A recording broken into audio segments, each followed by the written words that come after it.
This is Dr. Brenda Jean Power, and the doctor represents metaphysics, the nature of being. So, what are you being today on Medicine Woman Soultion, where solution is Soultion? Oh, hold on. This is Dr. Brenda Jean Power, and the doctor represents metaphysics, the nature of being. So, what are you being today on my Medicine Woman Soultion, where solution is Soultion? It's where your soul does have a solution. So, I think there were some downloads of an energies last night. Besides the physical, where we believe is real, there is this energy field. And this energy field, is all frequencies and interference patterns. But last night there was just this strange energy, and it can be for many different reasons, but I rolled with it. Okay, this is what it is. And somehow I ended up getting some sleep for today's show. But it's weird that history is repeating itself the way it's supposed to and the way it's not supposed to. And it's how the evolution of what no longer serves to keep repeating, to keep recreating. And I bump into a lot of people that can't or have not understood the experience of what a healing is. And for years, I just kept it to myself because it was easier. And then I started to introduce it, and some were able to follow. And then the ones that, so I could see the parameters, so I could see what is it and how am I supposed to talk. And it is the way the brain functions. And it's the way the cells communicate with emotional chemical peptides. And when people hear emotional chemical peptides, they're thinking, oh, you're over my head. I don't know what you're talking about. I don't want to know what you're talking about. But when your cell is operating with receptors, and when you have pain, you want to have something that can go into that receptor to start up the cell and say, hey, calm down that pain. But then there's also happy hormones that you can put in, start it up, and your cells will be a happy hormone. But the cell is dependent on what you're choosing to believe, what you feel, what you believe. And we don't put too much credence on, well, when you say, well, what do you believe? Most of the time, that question is related to religion or God or any of those things. Or if you talk about, okay, stay away from religion, politics, and any of that, because then you see what other people's beliefs are. But sometimes it is, what is a belief about yourself? Now, if you stand in, I've done nothing wrong, and you know you didn't, but somebody before you says that you had, and you're like, but it's not true, and you're defending yourself that I don't want to live this way. I don't want to do this. But that's the thing. There's the resistance. When you can switch your thinking from the victim mindset, the pain, the seeing the energy come at you and tell you what you're thinking, tell you what to think, any of these things, it can be switched. Hi, everybody. Finally got the screen up. April, Autumn, Amy. I got the A's in. Let's start getting the B's and the C's.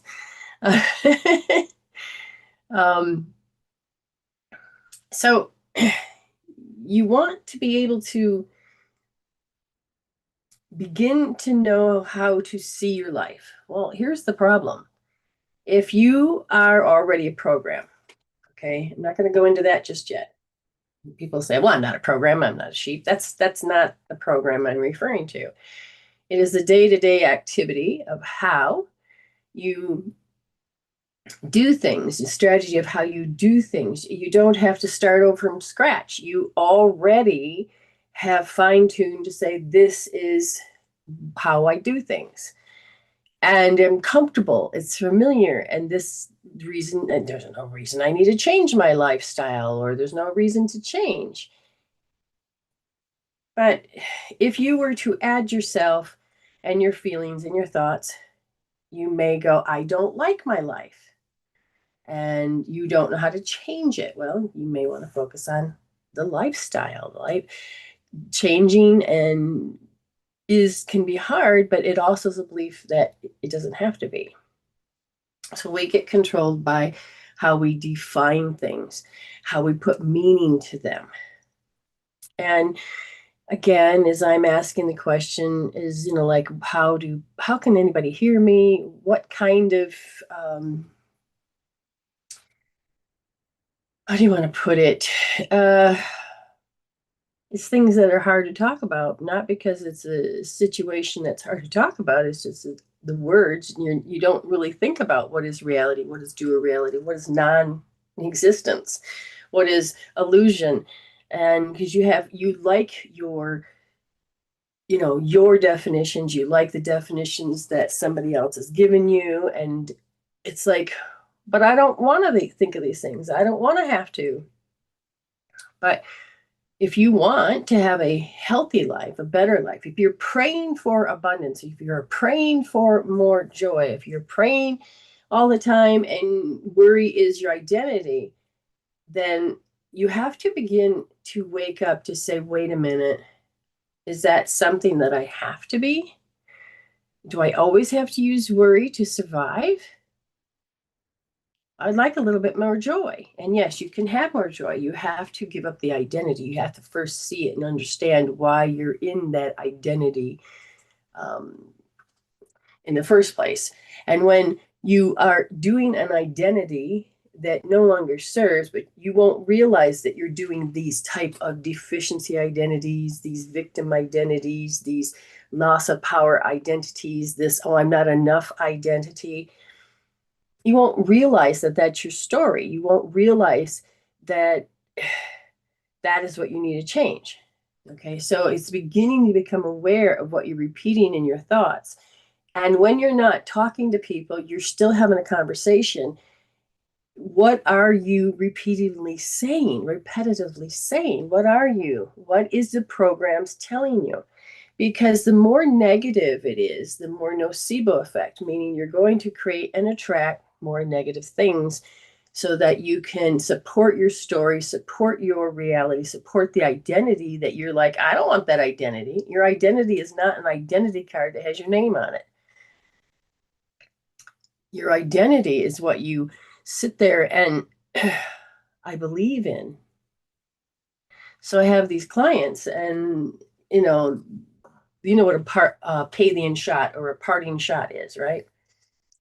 Well, when somebody begins to leave and they want the last word or they want to stick it to you. So if I were to, and again, it's always best to, it's always best if you can understand, um, it's by redefining, by saying, hey, hi, Lisa. Hi, what is the overall belief in this?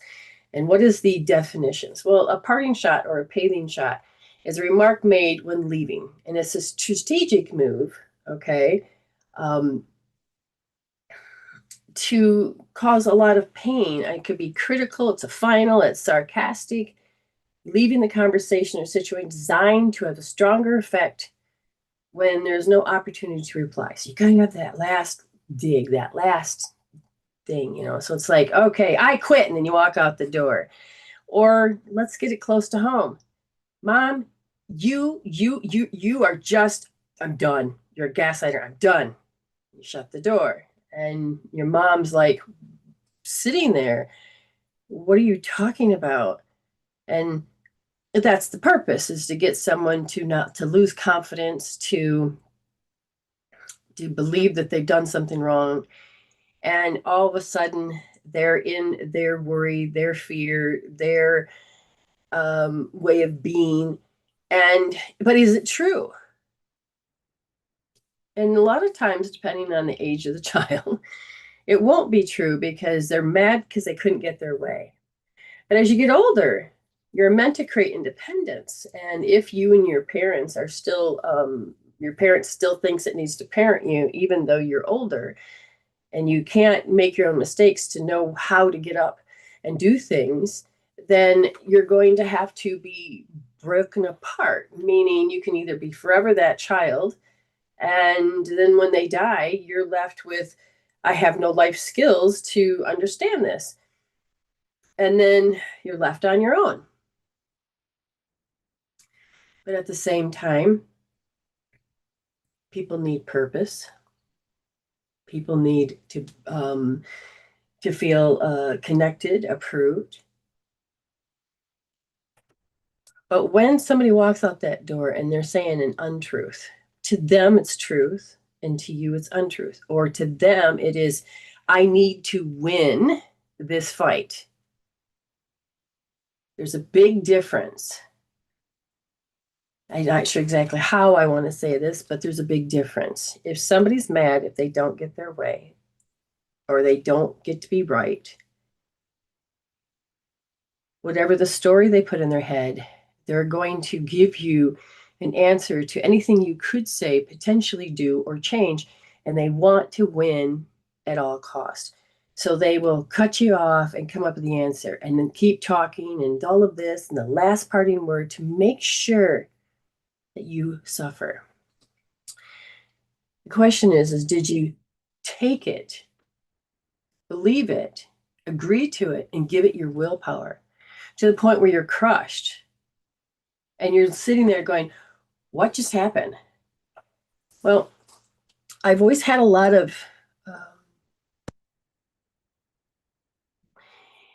my soul signed up for people to have gaslighting communication. And we are waking up to, do we need to give our power away to such communications? If a person is going, well, I really want this, and they think that being clever or coming up with a plan, or, it doesn't realizing that it could hurt your feelings. It's like when you do a joke and a prankster and it could really hurt your feelings, but you're like, when it happens to you and you're in that space of feeling, your pride could get hurt, your feelings could get hurt, and you're like, I don't want to do this. But yet you've already got this communication going with this person. And you have to keep showing up this way. And this is where we have our particular energy fields. And when they cross this particular energy field, you've got a shared space, which I refer to as scalar field, relationship scalar field. And this shared space is very unique because it causes you to repeat routinely, always have to show up that way. And because you already agreed upon it, you already believe it's true, and therefore you don't think you can change it. So if a person always expects you to, oh, it's just Brenda, she won't care. And after a while, you're like, why does everybody do this to me? Why am I always considered, not to be worth paid for? Because, or why is it, what? And how did I show up to, is it because I was a nice person? Is it because it was like, okay, and, all many reasons, many reasons, right? Many reasons. But it's up to you. How do you want to show up? How do you want to take what they're saying? And it gets stuck in your craw when somebody takes offense, and the fighting style is they have to do a Palian shot, and they have to do that, these words to cause you pain. And when this happens, they are not in their heart. They are in the over-identification with matter. They are in pain. They want that to quit. They need to change something. They don't want to be around, however it is, and they'll sacrifice you. And the sad part is that I've seen people that deeply love somebody throw in those Pavilion shots to get that last word, to be right. And my thing was, is that you call this love? See, in my heart, I don't believe I want to hurt people, and nor do I need to. And this isn't about winning or right. It's about, I want a relationship with you, and I would like it to be on good terms.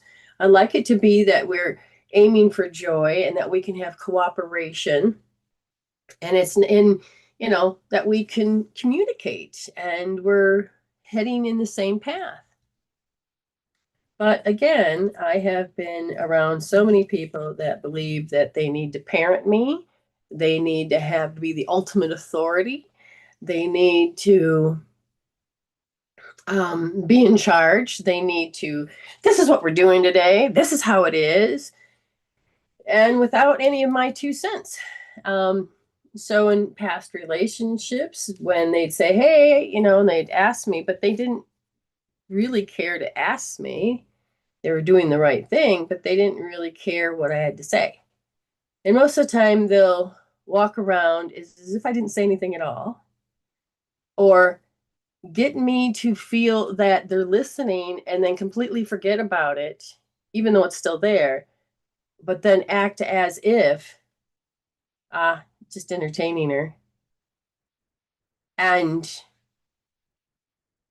I'm like, why do I sit and dream? Why do I sit there and create something when not 1 ounce of my opinion is here? And I'm like, why do I keep agreeing to this? Why do I do this? Now, normally we'd like to say, it's their fault. No, they're using what they learned growing up. And I am projecting out what I see is normal love and to being treated that way. And it's like, what do I have to change in me? So I don't have to keep drawing that particular signature of a person to be a part of my world. I used to be so I don't like fighting. I don't like this. Keep it away. But it's part of keeping the karma balanced. It is not being scared of it. It's not being afraid to speak up. It's not, it's how do you speak up? So I'm in all these positions, and it's like it's awkward, or I'm an introvert, and I can feel the self-esteem, the every part of me, like, oh my God, my whole physiology is, I'm sweating, and it's like I feel like I have no control. But through the healings and the tools that I've done, it shifts the mind where you don't have to believe in low self-esteem, or that you have to keep putting up with, or that you have to. You begin to see different perspectives. So if I'm sitting there going, I can measure how much I don't like being treated this way. Okay, so I'm healing, get it down to 0. It changes, like, I don't like feeling this way, to, whoa, I can see how my emotions are. I can see how I've given my power away. Oh, I don't want to do it. And so the very thing that I can measure whittles down. Then the next layer will come up. And if you're new at this, you're going to go, it didn't work. But it did. It's just another perspective, another layer to it. And this time it's like, I fumble with my words. I don't know how to fight back. And so it's like, I can measure this. And so then I'll heal, get it down to 0. And all of a sudden the energy is, they're saying something and all of a sudden saying nothing was the best, or saying something completely different. And you're like, where'd those words come from?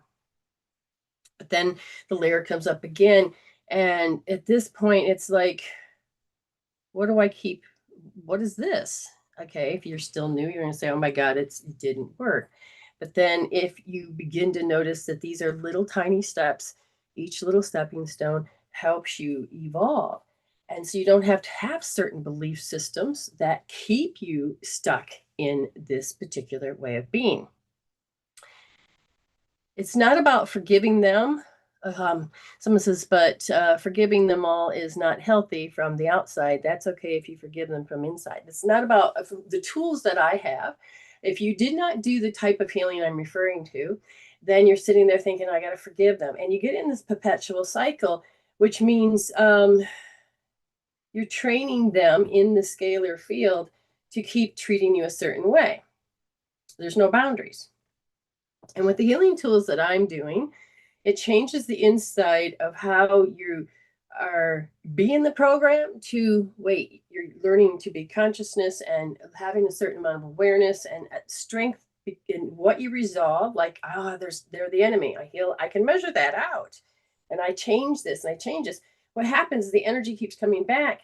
And the more energy I get back, the more I can recreate and differently with my whole self of going, I don't want to show up that way to you. I don't have to. More confidence becomes something because you get 100% of energy, of life force. And if you were to start your day, wake up, oh my God, I gotta do this, this, and this. Oh God, that's what happened when I was 2 years old. Blah, blah, blah, blah. You don't even have that $100 goes to all of these things, all these programs on all these unresolved stories, and you're living in the past. So I'm 58, but I'm being 2 years old. I'm 58, but I've got the reality that I have to do this because I have a definition that I'm a mother and I have to do this, or I have a definition of this, or I've got a meaning to this. And you don't realize, you're thinking, oh, I got a great life because you're looking at it. But then if your body's falling apart and you don't have safety, security, stability, standing, surrounding in space, you feel like you're a good person, but yet you feel very insecure, or you feel like life is great, but yet you always feel like you lose the fight. There's always incongruencies constantly happening, and there's no heart-brain coherence. And when I heal, there is this forgiveness kind of thing where it's resolved and you're looking at it and from a different point of view, and you're able to put up boundaries and you're able to say, I'm done. And you walk away. I understand my part I played, and that's the part I'm healing. I understand the part that I had you show up, and I've done this healing. And when you start to do this real deep inner work with these thoughts, these beliefs, and these stories, and these meanings, and you no longer identify with any of that, then you start to come out as more whole, because that 100% that you had given out, and now you're in spiritual debt, and now you're in like minus 3,000, and you're like, But if you were to sit back and look at what you believe in, and if it causes you to be less than, or causes you to be low self-esteem, or if it causes you to be in pain, or if it causes you to be less than love, you can stop and measure it. And as you begin to heal and change the way the brain functions, because left brain thinking and separate from your higher self and no heart-brain coherence causes you to live in this particular program that doesn't allow you to grow any farther than this, because the mind that created it cannot, that same mind can't create a solution, because it already found the solution when it survived that moment and said, if I do this, and that moment you survived it, you age, but you go back and say that, that's how I did it. But it don't work when you get older. So the healing has to come in with the fact is that you connect with your higher self, you start building that heart-brain coherence, and you start to remove these heart walls, these things that stop you from developing. And then when you get into these healing states, whether you're using success hope therapy, SP, pH, or sensory eye accessing, and many more that I have, you all of a sudden you shift the consciousness that's becoming conscious and observing that I don't need to be this program. I don't need to be so zooming in conclusions, and zooming in and saying that this is the way it always has to be, and zooming in and saying, I don't like change, and realizing that fear is your leader. And you're like, whoa, wait, no. So constantly thinking about it makes the brain worse, but using tools like this, bringing the blood back up, changing the chemical peptide, meaning you can take out the emotion out of the cells change, you are changing this particular part that's running. So your frontal lobe creates reality. And you begin to put a brake on the way the karma flow is uneven because it's going bam, bam, one extreme to the other. It's within you that you change. It's not about them out there. That's just projections and stories that you are so involved in and doing the right thing and the moral thing and all of these things. And then the right and wrong changes depending on the person and the culture and the place and location.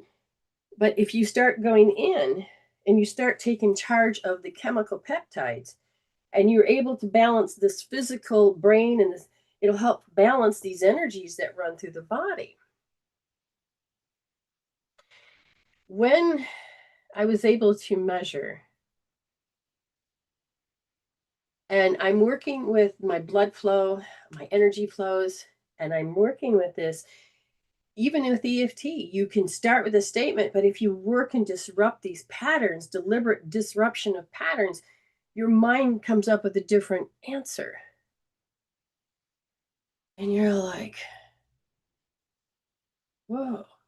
So inside of you, it's not about the outside going, oh my God, I forgot to forgive them so that I can train them to keep treating me this way, or I got to get them to forgive me. If you've done something wrong, I don't ask for forgive me. I say, I know the part I did. I'm sorry that it caused you pain. And it sounds like that's a bad shot, but I'm like, I see that part that I caused the pain. I see that I made you cry. I'm not asking forgiveness. I'm saying I recognize the shit person I am. I'm not sitting there hurting myself either because I want to evolve from it. But when you're doing and healing and you're balancing, you get to see a different perspective come out of that instead of just bouncing back and forth with the mind that created it. And you, I'll try this, it doesn't work. I'll try this, it doesn't work. But when you're healing, you're literally changing the frontal lobe. And the frontal lobe is what creates reality. And when you change these, you are the interference pattern that you're looking for. You start to observe things. And when they give a parting shot, you don't have to take that energy in. You can, because you're going to be building this, your spiritual immune system, the Wichi, and you begin to see it come in and know it's about what they're feeling. And if they are feeling this way because it started from earlier from somebody else, and you just happen to be there and in the way, you don't have to take that on. Now, if you happen to be part of the actual fight, you don't have to take on their load. You can listen, and action is the best thing. Okay, don't just talk words, but if they're having you give up a part of their life so you can be happy, you're going to create more karma. Someone says, but there's always a chance people deserve. Oh, everybody's deserving. But if they're going to keep doing the same program, the same pattern, I had this friend, I really liked them. But the hard part is when you keep getting constant proof from other people and you actually catch them doing it. And you're like, why do I keep doing this? So they would be sweet to my face, but to be better, they would compare me and say, oh, you should have seen what she did. And that's just wrong. And then I'm the better person, blah, blah, blah, blah, blah, blah. And it was just every friend that I had, she became friends with and contaminated each one and says, don't like her, don't like her. But don't say don't like her. It is, you should have seen what she done. That is so wrong. The right way should have been. And it was just on and on and on and on and on. And it was in the storytelling. And she came to me and I says, look, I love you. And the hardest part right now is I cannot be friends with you. Because this is your actions. It's not necessarily wrong, but no, I forgot to record.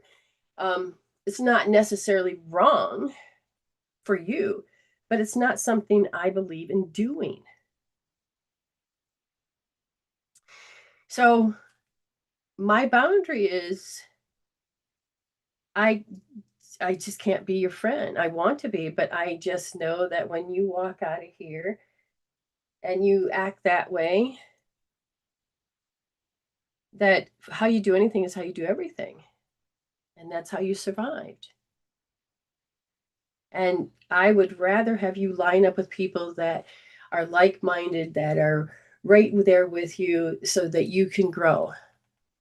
I'm choosing, and I said it to her, and then she tried to come back a month later, and she, thinks she's thought, oh, okay, I'll just sweep it under the rug, like pretend like it never happened.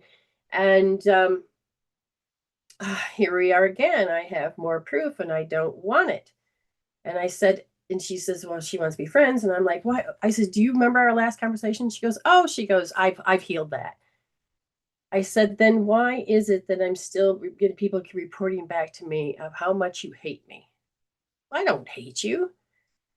And I said, if it's not love, if you don't have my back when you're out there, I cannot be friends with you. And again, this is on me. This is my truth. And so she doesn't want to be wrong. She wants to be always right. And this is that ego thing. That's that program. And so you have to be okay to lose your family and friends.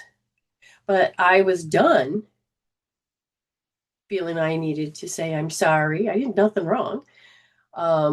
Or, she's talking about, so I have to be better next time. I could give a rat's ass what people think about me. I do care what I'm presenting, but I'm not going to be false about it. I care about my passion, my joy, my independence, my self-esteem.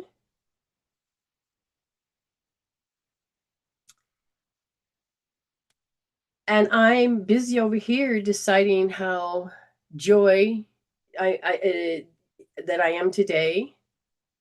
I don't believe in drama.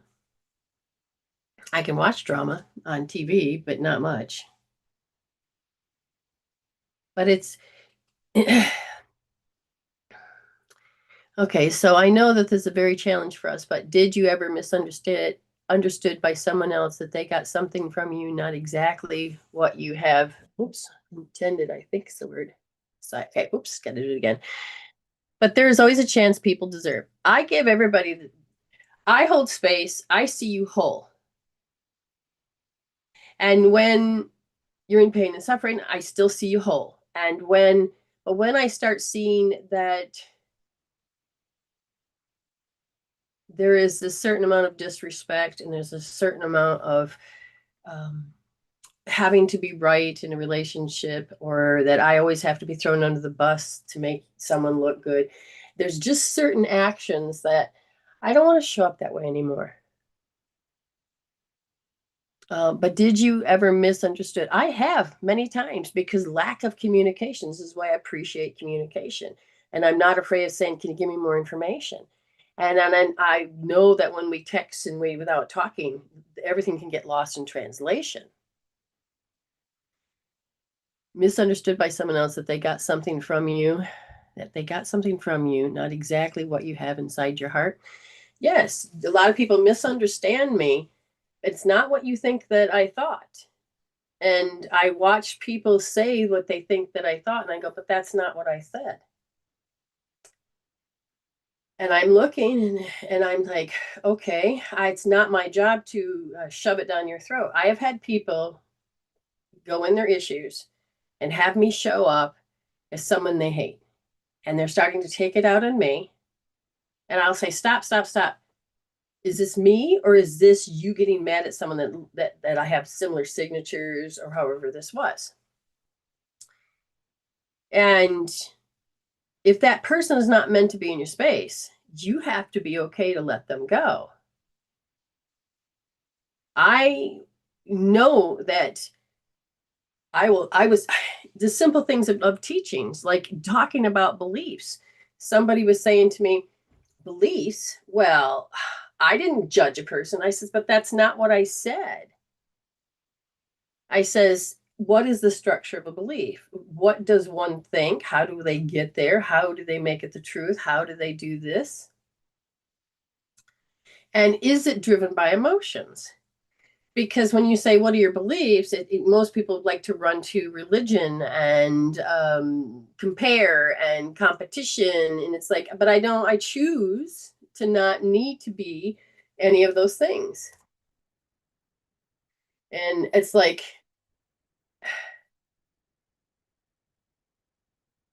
it's how I'm listening with my consciousness and my heart brain coherence that I don't need to be in a drama. Now, if I'm watching this person getting upset by what I'm saying, I have been in situations where I've had to say, you want me to do this to help your marriage, to help your friendships, but I see both sides are right. I am not going to sit here and change this person so you can feel better. This person has the right to feel this way. Now, if you both came to me and we sat down as a couple, we would heal our shit and not sit there and say, I have to hear what you say and who's right and who's wrong. That's not how this works. When people come to me, they are going to come crying, screaming, wanting to point fingers. I says, but I'm not here to make you feel better. It's your job. Your job is to measure your health, sit there and heal, and understand how you show up to one another. And then they'll sit there and they're get to 10,000 and they're sitting there healing, and all of a sudden they're looking and going, a bit of wisdom comes to them and they're like, oh shit, I did it because I was pissed because I didn't get my way. Or, wow, I'm constantly telling them what to do. I got to control everything. Wow. But can they say it out loud? Can they choose to heal having to be a controller or having to always, have this particular mindset that they're innocent, that this is this? It's in that meaning, that story. And when you watch a couple sit there literally working on, I hate him, I hate this, and they start to whittle it down to zero, and all of a sudden another phrase will come up, and then they heal that down to zero. And they start to get closer to, oh wow, it wasn't even about that at all. How can a bad person be a mirror for us? Somewhere in the time that we chose to come back in, now I don't know if you believe in reincarnation or not, but as the soul never dies, it collects information and it has the soul growth within itself. So when you come in and choose a personality that is of a certain, whatever, this is me, this is the Brenda show. And whatever I experienced, I chose to be white, to live in Michigan in a tiny town, poor. I chose to, and whatever. I chose these particular things, and I chose the type of people that, had these conversations, or were alcoholics, or liked to fight, or were great people. I had all different kinds of things. But this first 7 years is you look. Now, love will equal pain, or love equals love. It depends on what you're exposed to and you absorbed in. Some people you won't absorb in, and some people you absorb in more.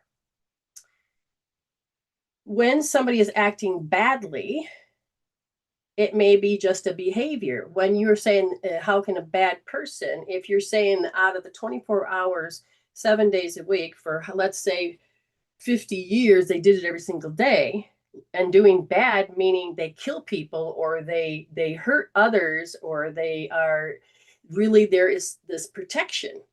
Okay. They need to protect. So there's a wounded child. Okay.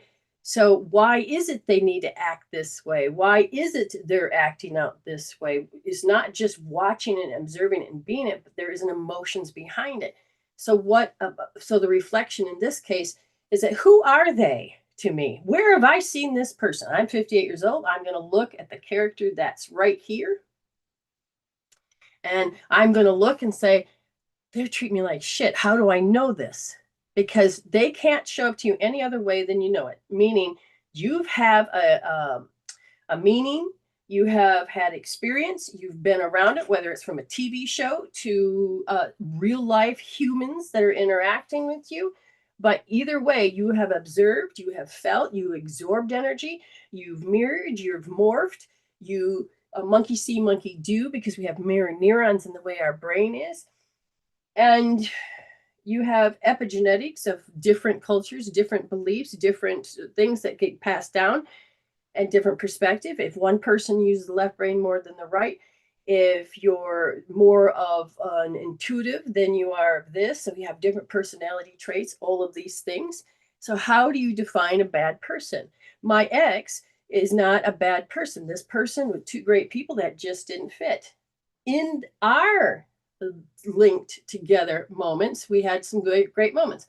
But the thing that I had this, he was a bad person to the extent that he would gaslight me. But I equated that to love because that's all I saw as a kid. But then when I saw that this is his nature, the way he spoke, the way that he maneuvered, it wasn't necessarily bad. It was bad for me. But he may find somebody that is just like him and it's perfect. So it depends on how you define as a bad person. Now, first thing I would do is if I'm sitting there going, oh God, that's a bad person, I have to look inside of me how I believe and giving such life force to saying, oh my God, and I could be focusing on a butterfly, but I'm over here focusing on how bad this person is. I'm giving life force to keep that alive. My job is to measure it, disrupt it, take my power back so I can take my focus over here. If this bad person is destroying the world or friends or whatever, then you start to create a new world. You take your focus off on that and you start to put love into the space. You start to change the world. You start to, by creating a new world, you make the old one obsolete, because when you stop focusing on it, things will die off. So how do you define what a bad person is? And as far as a mirror goes, how much energy did I invest and I don't like it? It's the knots. Heal those out. Or how much do I sit there and have to agree with somebody that tells me that I'm supposed to hate them? Then you have to learn, wait a minute, why did I just give my pen to somebody that tells me I'm supposed to dislike this person? And I refrain from, like, we had this situation with this doctor, and this doctor everybody loved. And so I took and went to this doctor, and all he could do was chew me out that I didn't go to church. And I says, but you're not answering a question here. Why is he in pain? And he's so focused on me, and I considered him a bad doctor. But I didn't go out and make sure, hey, everybody, I want you to know how this man showed up to me is a bad person. So it's like, no, I'm not going to create more karma because somebody's going to do that to me. I don't understand why he did it. I don't have to. I don't have to lose power. I sat there and I healed it.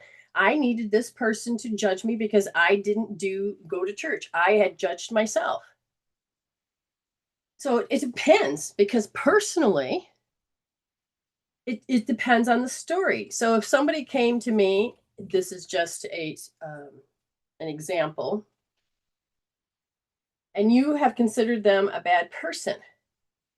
Well, I could say around 7 years old, you felt deficient because this person that's considered a bad person, it was what they said. It is what they did. It is maybe they were so nice that they took this from you, your innocence from you, and you feel helpless, or somebody kept taking all the attention away. So you're like, well, what about me?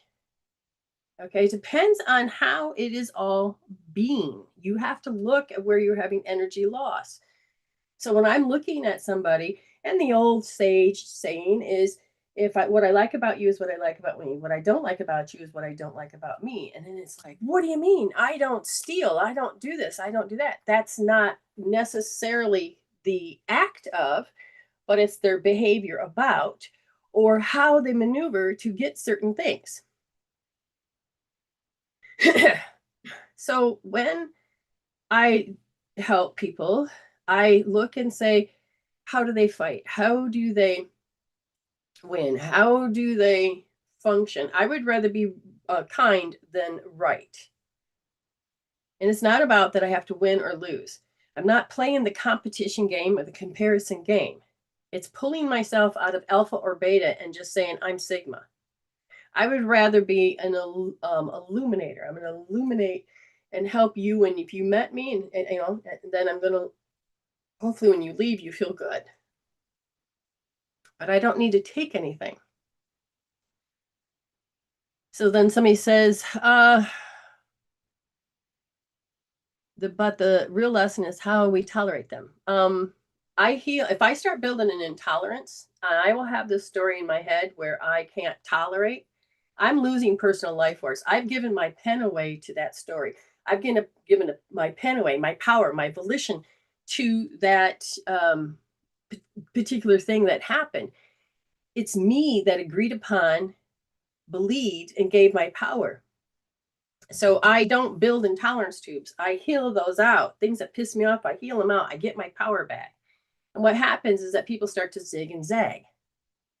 Now, if I have no choice, that they are family and they have to be in my space, I've learned that I don't even have to have family in my space. I'm okay to let my family and friends go. I don't have to live by certain rules, laws, and stories that everybody is making sure I follow.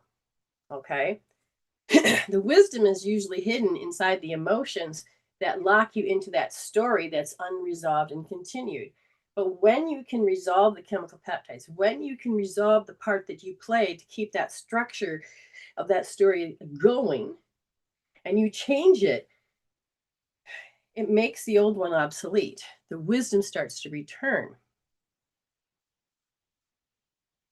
So you're saying the wisdom hidden in these situations lies in our responses. If I have an automatic response, a knee-jerk response, if I heal out that I don't want to show up that way, then wisdom will return because it's being hidden, because I got to keep collecting and experiencing and collecting and experiencing. I haven't had time to integrate to see the wisdom. And when you begin to change these particular things that you're doing, then all of a sudden you're like, oh, wow.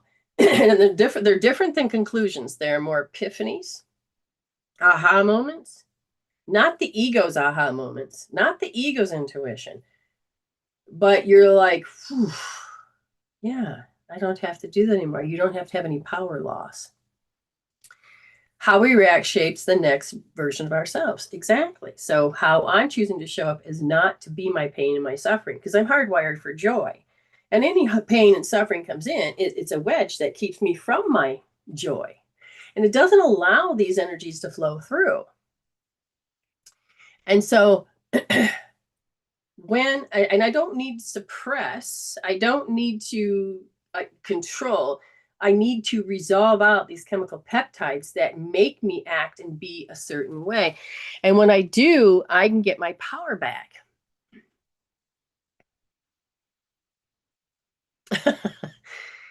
Being wrong and happy is fun too. Depends on how you look at it. Hi, Katie. It depends on where you want to be, what you want to grow, what you want to repeat, what you're doing. Life itself, your life. You are life itself. And you are consciousness, you are the mind that creates all these forms of reality. But if you over-identify with matter, you're stuck into this reality that feels like reality controls you. But it is in the act of healing by taking off these shadows, raising our littles, removing the limits from these belief systems, and allow yourself to grow, that causes you to play in a different arena. You can change timelines. So how have you been? I think, and I'm sorry if I'm wrong, but tolerating is coming from understanding others. Like we tolerate with our children, even when they do shit. Yes. Okay. So there's not just one answer. We have a kaleidoscope of perspectives, and it depends on which perspective you're on. I know that I had, so when I kept tolerating the same thing, I was teaching them that they could act this way. But then when I'd have children versus a mate and a housemate, it's not my rules. It is understanding that we're creating a together situation. And so there is a third option. I take away that I can't tolerate when you put that, say, partner, put the drain and you leave the water in there and you do all this and you do. I'm looking and saying, you're doing it differently than I did. And my way's better than your way. You have to change that way of thinking. So you have given up control. Let's say I gave up control washing the dishes. They want to help. My job to micromanage? No, heal that shit. Now, if I'm standing over your shoulder and I can't tolerate it, that's on me because I'm sitting there and comparing and saying it's wrong, it's wrong, it's wrong. And in fact, it's not. Well, I like it a certain way. Well, that's still my problem because I'm the one that's making a fuss out of it. If they need to grow and learn, oh, I shouldn't have done that. I need to use this and do this instead. That's on them. It's not my job to be their parent. And when I get into the third option and it's letting it go, I didn't suppress it. I have to heal out that chemical peptide that makes me see one way. Me and him, like he liked, I liked the curtain open. He didn't like all that, hey, everybody can see in. And it's like, we could argue back and forth. And so I just kept saying, okay, thank you, Spirit. What is the third option? And all of a sudden, lace curtains. So it fit both of us. A towel in the bathroom. I like to wipe my hands on a towel. He likes to walk away with a towel. So I then made a permanent fixture that can be rewashed. So I sewed on this crocheted thing, attached it to my thing, buttoned it on. So you dry your hands, you can't walk away with it, it drops. There's always this third option if you allow it to come in. But if you are sitting there going, I can't tolerate it, the way they're doing it, you're losing power.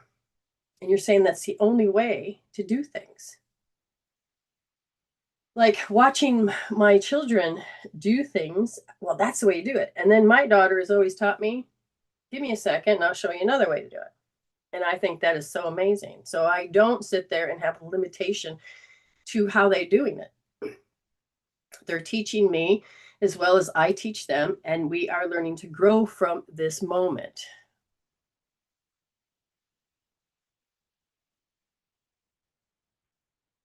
Okay, I got to get back to where you're at. I think you mean boundaries, boundaries can come within toleration if we understand why they do that. If you understand, if you have like somebody that has on the spectrum, and like I love Carly Fleshman, so she taught me a lot. She's not in my household; she has her own life, but she was very limited, and how she saw what she needed to see, and how she saw this with her senses, and how her brain operates with this, it helped me see that energy, that helped me see. And it helped me see why I acted the way I acted as well. I'm not on the spectrum, but I can understand energy and how it can hurt. And we have, like I said, it's a kaleidoscope of perspectives. And if we can get rid of judgment and use discernment, we're going to be able to see farther than we could have ever seen before. Power versus force. Exactly. Yes. Oh, it's been a long time since I've seen you, dear. Yes, correct, Melinda. Yes. And you, like with children or people, don't matter what the age, if they can take and their bodies, if they can dissolve that chemical peptide, it shifts the way the brain functions. It gets you out of high beta and back into beta. It gets you into whole brain versus one brain. And there are energy tools that can help the body and everything that can help you fight your way out of a paper bag. Because when you're in a particular limited state, you can't do anything. But if you can give the tools to people, and this is what I do, I give tools to people to heal themselves. And the shift can be amazing. And there's no reason to force anything. If you can do it in the space of love, which is the power, that can move mountains. But it depends on which and where you're looking through. I don't know if that helped you at all. But how I said it was supposed to be for somebody out there. And I love learning from people. I love how to learn how people do things differently. Now, some people don't like to share because they're like, don't steal it. And like, well, okay, no. Like Christmas, hey. But then some people like imparting their knowledge to how they do things. And that can be fun and exciting and new.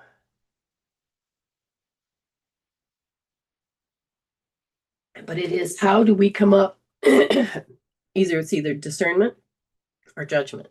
Is it with our consciousness, being conscious, or with our programs, observing through the limitations to where our mind is? And when you can begin to shift, to notice that consciousness needs to be conscious, it's using that gift of awareness, then you'll begin to see with the whole brain, and you get to see with the bigger picture instead of having to whittle it down to an end result, a conclusion, excuses, reasons, or any of that other stuff. Yep, I'm glad that you're able to pay. Yeah, it's wonderful. So we have, let's see, we have Amy, we have April Lynn, and we have Miss Katie. That's wonderful. So 2 are coming on, and 1 is a chat. And thank you so much. Miar, I'm gonna say it wrong. I don't mean to, but my brain doesn't like to process sometimes. But thank you for a conversation today that was wonderful. I'm learning. I remember you last live, if I like so much. So yes, we're learning to find each other in a different way. Like I recognize my husband. Didn't know he was, I didn't even know. And, you know, when you meet these particular parts of people and your parts of the souls and part of this, we are meant to find each other so we can start to build a different reality. And which means love with boundaries, love with saying, oh, well, love is love. Love doesn't have to be all these conditionings. Love is love. Okay. I have no idea what time. Oh, well, I've talked for a while. And now we'll move on to, is Miss April Lynn? Oh, this thing didn't work. Miss April Lynn, are you here? If so, then we can do yours. And if you're not, I mean, I do it later, then that's fine. So I need to know the order because people have paid. Now, if you want a reading and you never had one, you can have one free.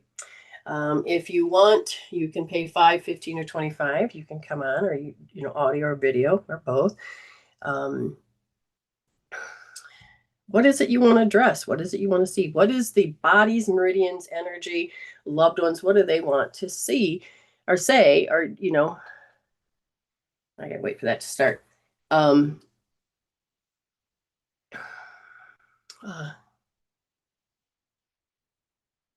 No, you don't be sorry. So it's a communication process. Like, I used to always apologize because I was learning. And it's like, because it's just a language. Fox, forgive me. Da da da da. And but I don't. I'm just saying. Yep, I'm still learning. Especially when I'm in the state, it's hard for me to look at letters and pronunciate. And now that I'm learning Chinese, I look at things and I'm like, wow, my brain's in here going, what's that? How do you pronounce it? What's going on? And I love the fact that I'm able to address, learn that I'm doing different things. I want my brain to grow. It doesn't have to be stunted. So again, if you had any reading, if you like this discussion, come on over YouTube. Begin to follow, you know, subscribe. If you're in the room, give it a thumbs up so that we can get more in there. We see all these people talking. Hi, Sharon. How are you? Autumn. So tonight, April Lynn went to bed. Okay, so we will take and I will send the link. Again, I'll give it a couple more seconds. If April Lynn, you're still here and you want me to give you the read now, do so. Let me know. Otherwise, I'm going to grab the link and hop on over. Hi, Ernie. And go get my first person here. Ah. She went to bed? Okay. So I will go over and get Miss. Let's see. There we go. I didn't have it. Whoa. Let's see. So I noticed that Messenger is being faded off on the desktop, and I've got to have to go a different way. And it's kind of funny. It's kind of funny because you can see that they're implementing this, get rid of this, and so it doesn't work like it used to. And so changes.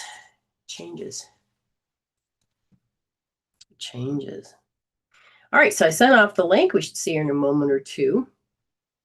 I'm hoping you're liking today's program. See, and I love this because I'm just going to call it KB. KB, what happens is that when you gave an information, you're talking, you're communicating, we're having a discussion. I live with universe timing. I don't have a clock, only across. Well, thank you that we come across, and then it is a mutual soul thing. Hopefully we do it in later.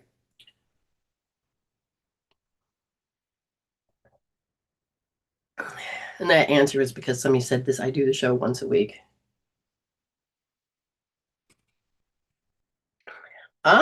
Look how pretty. Your energy just came right across the screen and says, I feel pretty, even though I don't feel pretty, I feel pretty. So your energy spoke before you spoke. So hi, how are you? Oh, yeah. I do feel pretty. But Good. Acknowledge that. It helps you stay healthy. How can I help, hon? um I've been really lethargic, like maybe for the last week, like struggling to get out of bed before lunchtime. But I have been spending from like 3 o'clock till 8 o'clock every day with my dad. Okay. And he's at the stage where he's just arguing with you Yeah. um the whole time, and last night with the dementia. Obviously, I know it's the illness, but he got really violent because I was trying to save him from falling over and he got scared Yes. or Yeah. startled. But obviously, within me, yeah, Okay. um, it's a little, I feel like it's a little, and I feel like um, it's probably stuff that I've not acknowledged. Like I have held my dad on a pedestal. Okay. Okay. Um, Well, and I, one thing I can tell you about the brain is when the right part of the brain begins to not function, continue to grow, or is damaged in some form, the yeah, nicety of the person begins to disappear because that's more of the spiritual part of the brain. yeah, And when that happens, then you go from like everything is everything to nicety, all of this. Once that goes, it becomes very limitations, and the only thing you can tap into is this moment or this particular moment that was 20 years ago or however you do it. But it's the left brain that is, I have to fight, I have to survive, I have to do these things. And so is he repeating a particular time period? absolutely. So, it's all around his two ex-wives that cheated on him and left him. Okay. So he's convinced that his wife now has is doing the same thing, and it's all the conspiracy theories. Okay. Um, And so that I can be get, tough to live with. Okay. So we yeah, noticed that he's doing unresolved issues. yeah. Um, The violence yesterday was he was going like he was falling, and I grabbed his arm to save him, and he thought I was making it worse, and then like it's, pulled yep, his arm back to kind of. So yep. I think he would just was scared that something was happening, and but he yelled and swore and all those Okay. things, which I don't. Probably I've blocked it out when he had done it a lot when I was a kid, and because I just like to remember the nice things because he was the nice Yes. parent. Yes. That is true. That's true too. Yeah. So, how do I want to put this? You have there's nothing wrong with the words I'm going to say. You have a sensitive heart. So that means the gift of sensitivity doesn't mean what some people have negatively said it was. Okay. So as you are operating with love, you're going to be able to feel the energies. They're moving. So you've experienced this since childhood. Yeah. Okay. But here you are in the end, and you can't help but to take offense, put meaning to it, feel the pain and the suffering. And I said, so why is it that we need to see this? Or why does she need to see this? And they said, well, this is the thing. You get to address before he goes. Okay, so it's a balancing of karma when they get towards the end here. He needs to show up to you a certain way because this you are supposed to let go of learned helplessness. Yeah. Yeah. And so as he treats you that certain way, he doesn't want to be helpless either. No. And He it's doesn't want like to be helpless. I feel helpless to help him, and I've always taken his pain. Oh, why did you feel you had to do that? Okay, so notice that you had made a decision. You agreed upon, you believe it, and you have to give it the will. And I said, so why did you feel did you really take away space? Yes. So why did you do that? And around 5 years old, why did you feel this? Because I could feel his deficiency. So there's that sensitive heart, and you feel that you need to save somebody. Now, it's not that we have to save anyone. No. But I will tell you that you guys have traveled before in a soul aspect. A And lot. it was, this is the communication you've had, which is, I am supposed to save you. You're supposed to save me. This is something you guys have both done.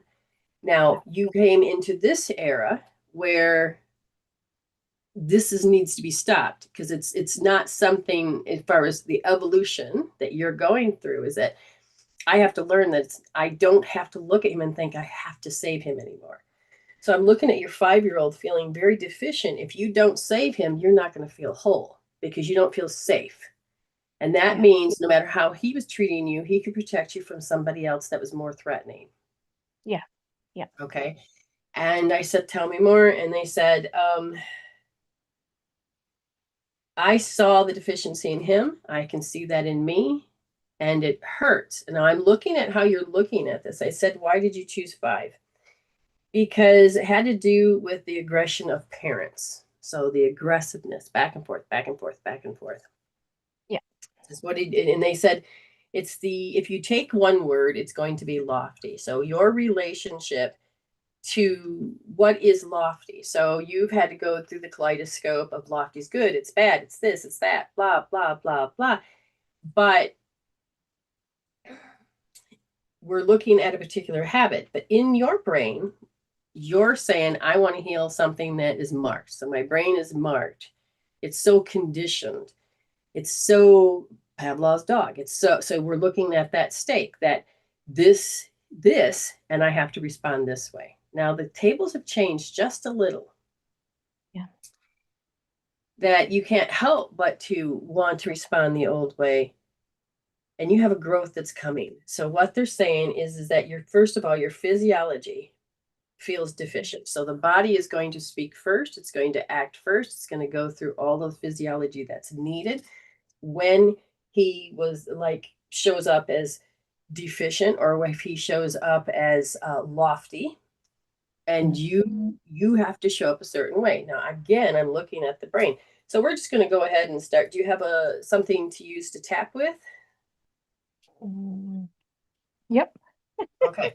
So I'm looking at how you've got a program that says, I have to go through the dark night of my soul. So the dark night simply is you're disconnected from spirit. Okay.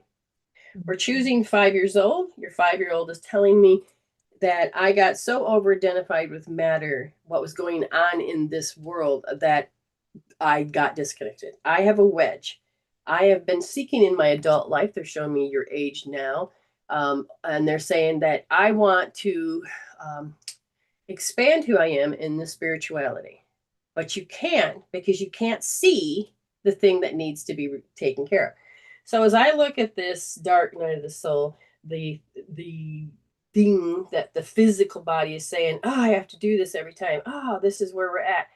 I want you to begin to tap. And so what you're going to say, self-loathing is the key that you're going to be thinking. So do you know what self-loathing is?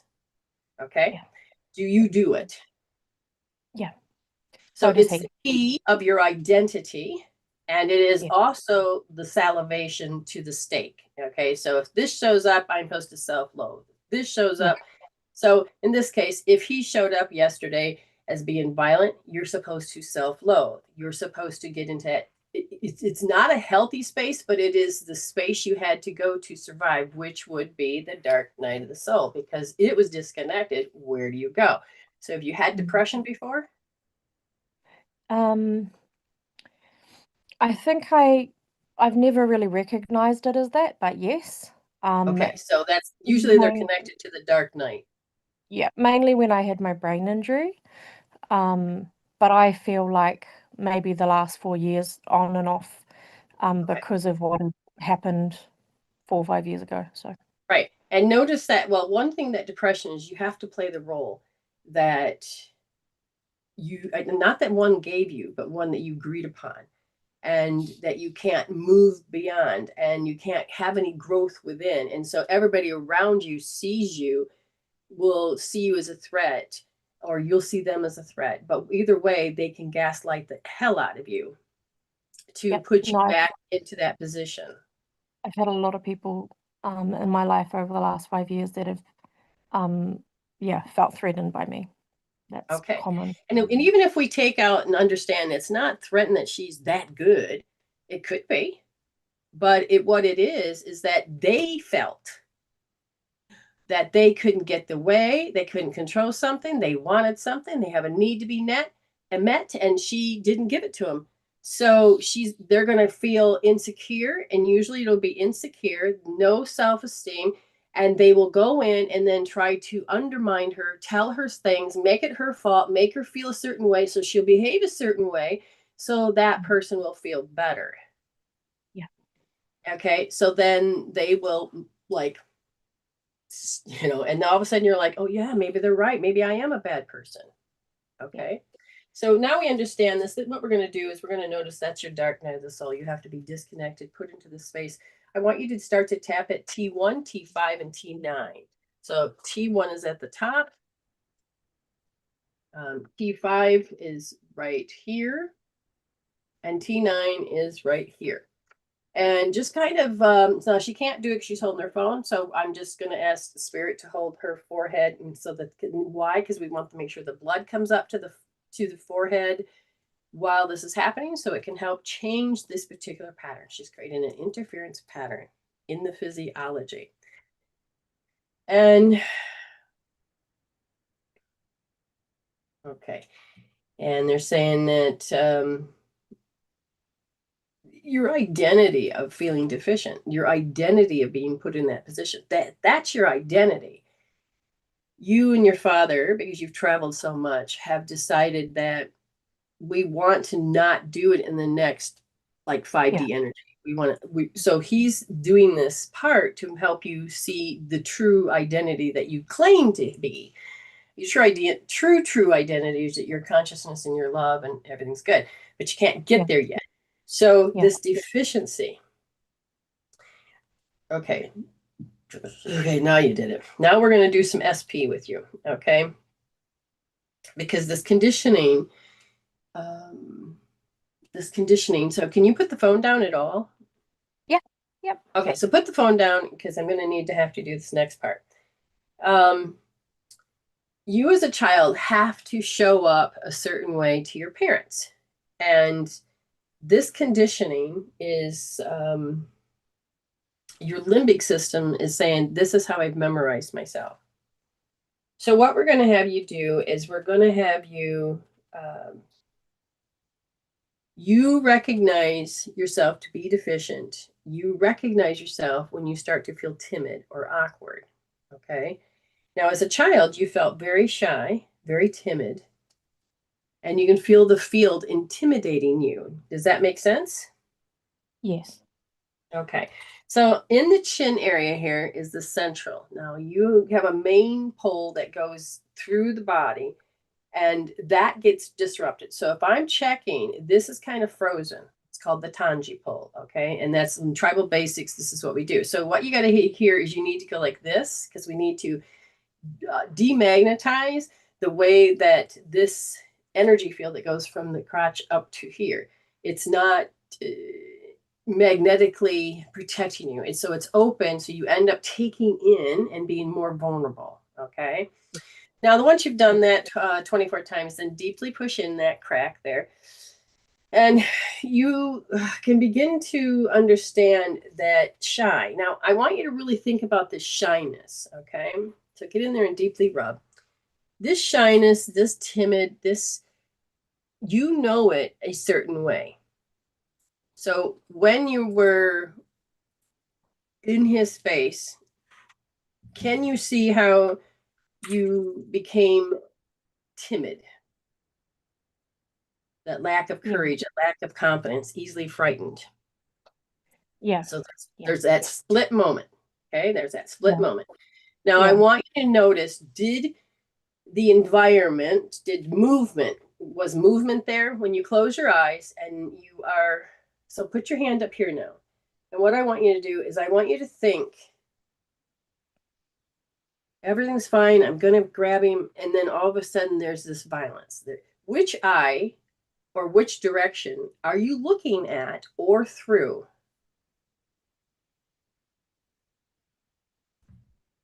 The left one. And if you were to feel this timid, what number would it be? 10 being the worst. Yeah,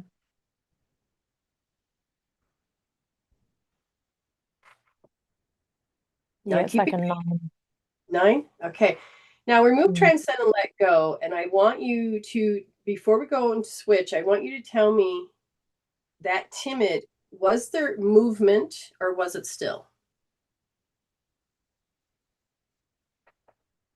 It's still like, and I can feel like a, and then holding my breath.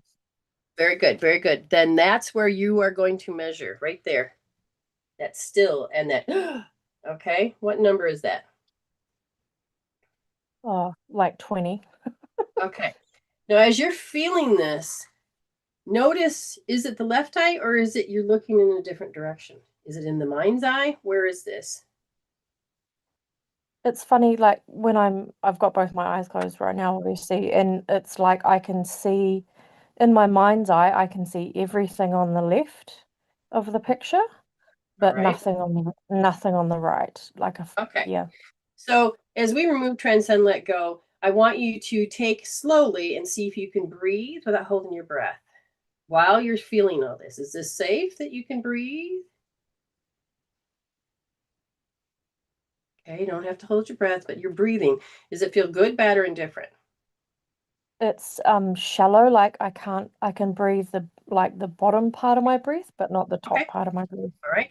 So now that we've measured that, remove, transcend, let go. How about if we were to just not the mind's eye, but go to your right eye and tell me if that's a moving or if that's still. It's showing it to me like this. Okay, so notice one is still and one is moving. Yeah. So when you look in your mind's eye, you can't see it because it's too fast. Yeah. So if you were to just calm that down to match the other, is that good, bad, or indifferent?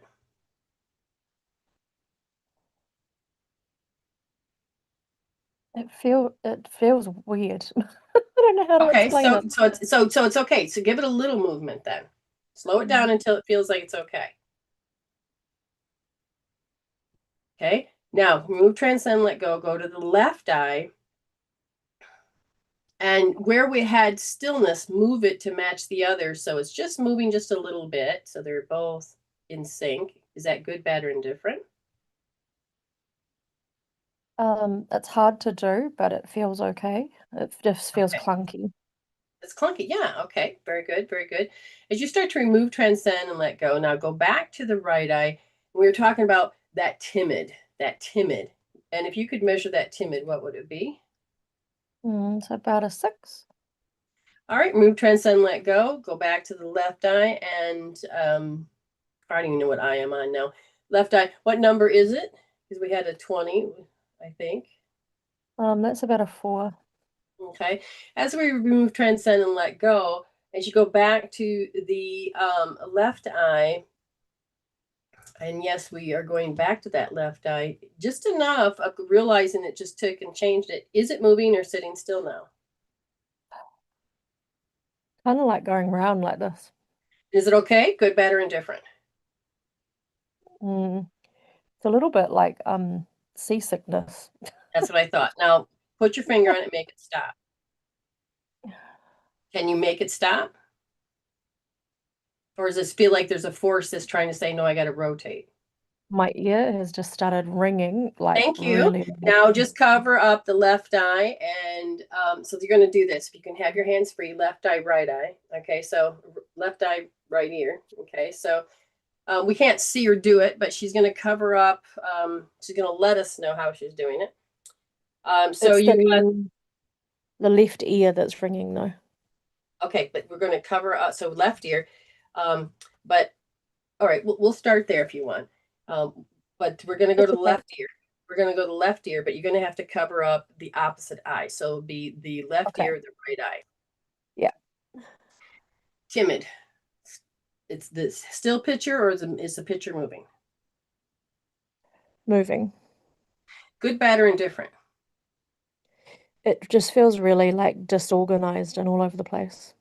Now, I want you to remove, transcend, let go, go over and cover up your right ear and keep your hand over your right eye, at the right Okay. ear, and tell me if what's going on. Is That's it moving? just normal.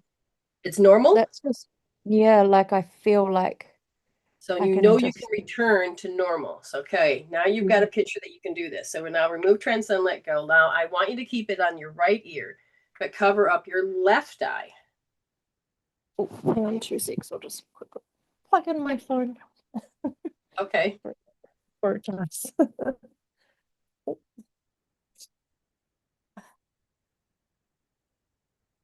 There we go. Okay. So left ear, right eye. Left eye, right ear. Just tell me whatever you got. Tell me whatever you got. Left eye, right ear. So we'll go left eye, right ear. Okay. Now, as you do this, tell me about timid. Tell me about if it's moving, because you said it was in a circle. You said, what do you got now? No, it's just I can just look normally and move my eyes normally like I'm Okay. looking at a picture. So now I just want you to forget your eyes and just cover up your left ear. And as you're listening with your right ear, what do you have? I can hear like whispers. Is Kind of that like, good, bad, or like indifferent? it's like spirit whispering to me. Well, that's good then, right? Yeah.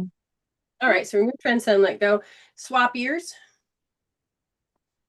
And the story about timid and any of that, what do you have? It's like someone's putting their finger in my ear. All right, pull it out. Good, bad, or indifferent.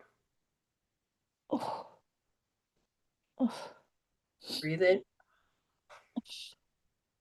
So it's uncomfortable? Yeah. Stick your finger back in your ear then. Does that feel more comfortable? Weirdly, yes. Okay, leave it there then. Leave it there. So now we want to take and begin to notice that you are going to take your eyes and look to the upper right. And I want you to reconstruct what just happened. Even though it could have been 12 hours ago, notice that the brain is trying to delete, distort, and generalize to get to a conclusion, but it's trying to construct something that it's never seen before and is trying to make sense of something. Okay? As you begin to do that, and you think of timid, and you think about the situation, what number is it? Ooh, um, out of 5. Okay. Remove, transcend, let go. Look down to the lower left. Remember that self-loathing? Yeah. Your brain is saying, if I ever feel any of this or the stuff that's confusing, I'm supposed to self-loathe. Can you see how that's instructions? Yeah. Yeah. Do you want those instructions? No.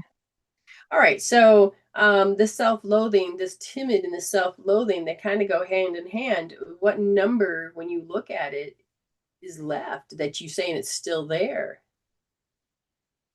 It's like a 2. Remove, transcend, let go.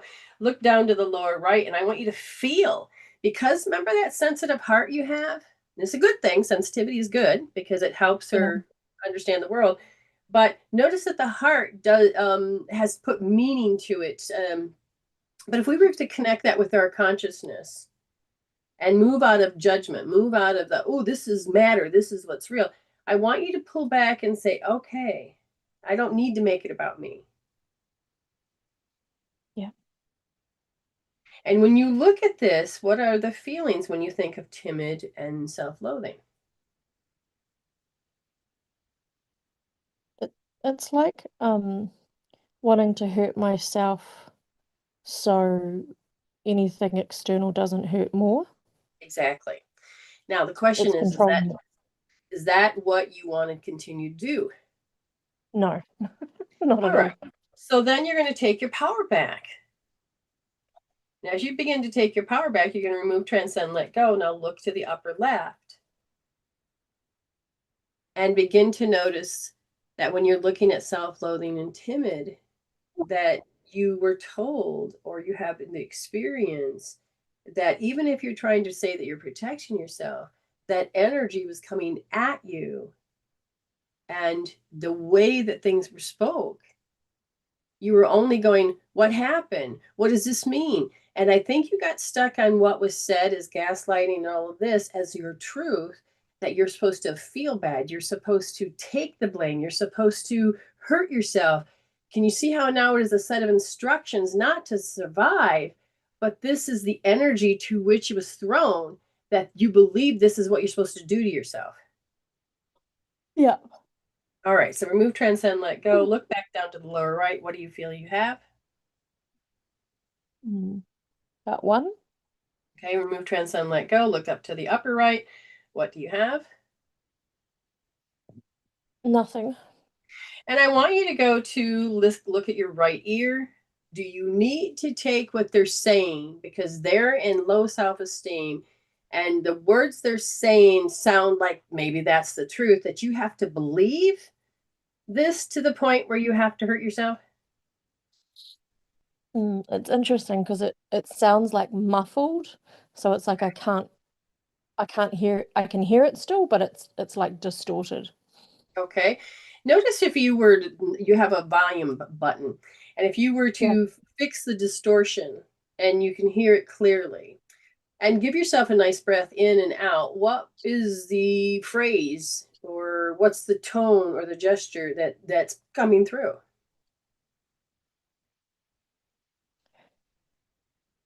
Yeah, it's like I need to take the blame. Okay, now understand they're throwing it, and so that instructions. Yeah. The question Yeah. is, do you need to do this? No. No. So then what you're going to do is you're going to say no and take your power back. Okay.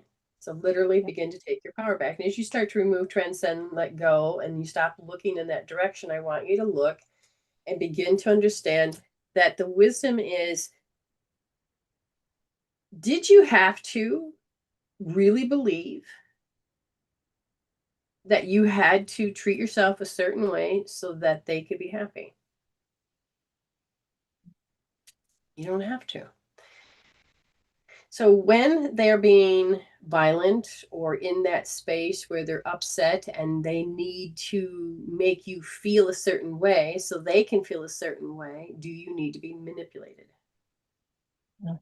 Now your dad's in a position where he's only in his left brain.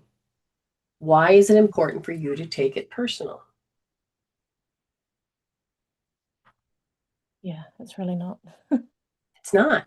And that's the thing. When you start to integrate this and you're like, all you can feel is, I can't handle when they scream or they're violent. And it's, I can't. But the question is that why? And when you begin to get in that situation and you're like, I can feel my identity coming up, that I'm supposed to feel and act deficient, and I'm supposed to go there and go, I can't handle it. But is that true? And you're like, yeah, it's a 10. Then you can do a couple rounds of EFT, or you can say, oh shit, it's a learned helplessness. That this is my automatic response. You can then sit there and do R1S. You know, if he's in dementia, you may not even know what you're doing, but sit there and just do R1S, because this is you saying, I had to learn to act and to be this way. So what have you heard me say? That I can choose, you know, obviously that whatever is being said is just whatever's being said, and I don't have to take that on. Right. No. And so I feel like this part here, that when you demagnetize, so make sure you do zip up like this, because it's affecting your main energy pole that communicates to source. Okay. And you don't need to do that. So if somebody looks you down, they are actually unzipping this. But if you can keep this nice and strong, or you can switch the way that you're thinking, you don't have to lose energy in your tangi pole. Okay. Even if this is open, but you can zip it up, lock it, and they can't get it. You can reinforce it. You're building a spiritual immune system, so you don't have to physically get sick anymore. Literally, the Wichi that is around our bodies, we have like 3 layers. And if we can get those strong, it's about how we believe. Okay. We don't have to believe that we have to sacrifice ourselves to have love. Yeah. Okay. So when you're doing this and you feel you're going there, I can't handle it. Well, how do you know you can't handle it? And then you measure that, and then go and do the, like I said, the right wrist, first position saw, and just sit there and feel how the brain said when your little goes, I can't handle this. You're listening to your little. And that's so huge and so beautiful, because your little is looking to you to raise her. Now it's our job to do it on a soul perspective. Good job. So how do you feel? Yeah, much better. Good. All right. You have a good day, and I will talk to you later. Okay. Amazing. Thank you so much. You're welcome. All right. We'll talk to you later. Bye. Or see you in tribal. All righty. That was good. And you've got to understand that your sensory system plays a huge part in how you're going to create reality, how you're going to over-identify with reality, but your programs are up to you. Do you want them to run the show? You seen one eye was still, the other one was moving, and yet it felt like, oh, I can't, and her ears. Because in the reality, your mind is fundamental. It's the thing that's needed so that you can continue to create this reality. And we get caught up saying that this is solid, therefore it's reality. I have a conclusion, therefore it's true, but not necessarily true. The mind has got to, you have to become more your higher self so that you can redirect to where you are and what you're doing. Does this make sense? So give me feedback. What did you guys hear from this interview? What did you hear? I mean, I know the shocking thing I heard was that how her little was convinced. And one perspective, it was what? I did it to protect myself. And another prospect or perspective, it was the way that they said it, I lowered my self-esteem. You're so welcome. That I believed. I had to do this, or I had to take the blame. It's the environment that changes the reality. And it plays through the sensory system. Okay. Now, if there's anybody in the room that's never had a reading before, you can have a free reading and you can re-watch it on YouTube. There's only one way. And it gets so convincing, doesn't it? I had to protect myself from the outside. And that is the survival mindset. But when you are realizing that it's not a tiger or a lion that's chasing you, but it is the energies to which is very much on a negative sense, H-E-R-T-Z, hurts, creates hurts, H-U-R-T-S. But do we as consciousness need to stay there? So when you can identify and you can measure and you use a tool to transform out those emotional chemical peptides, you can change the way you show up. It has nothing to do with them, but you change your part. It literally can change how somebody else shows up. Okay. So we can help change the environment, and we don't have to keep believing these storylines, these pains, these sufferings, these things. And we can turn on that connection. And the Tanji pull is super important. Now, if you don't want to do tribal basics or do any of that, then go to Qigong. Go to Tai Chi. Qigong is like the energy movements that's precursor so that you can really do Tai Chi.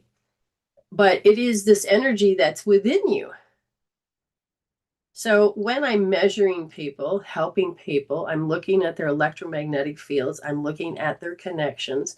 And so we want to make sure that you have these inner energies balanced so that you, when you're viewing this out here, you can do it from a higher space than having to do it from the program self that can't think its way out of a paper bag.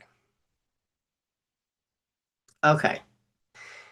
So I'm going to give the reading to April Lynn.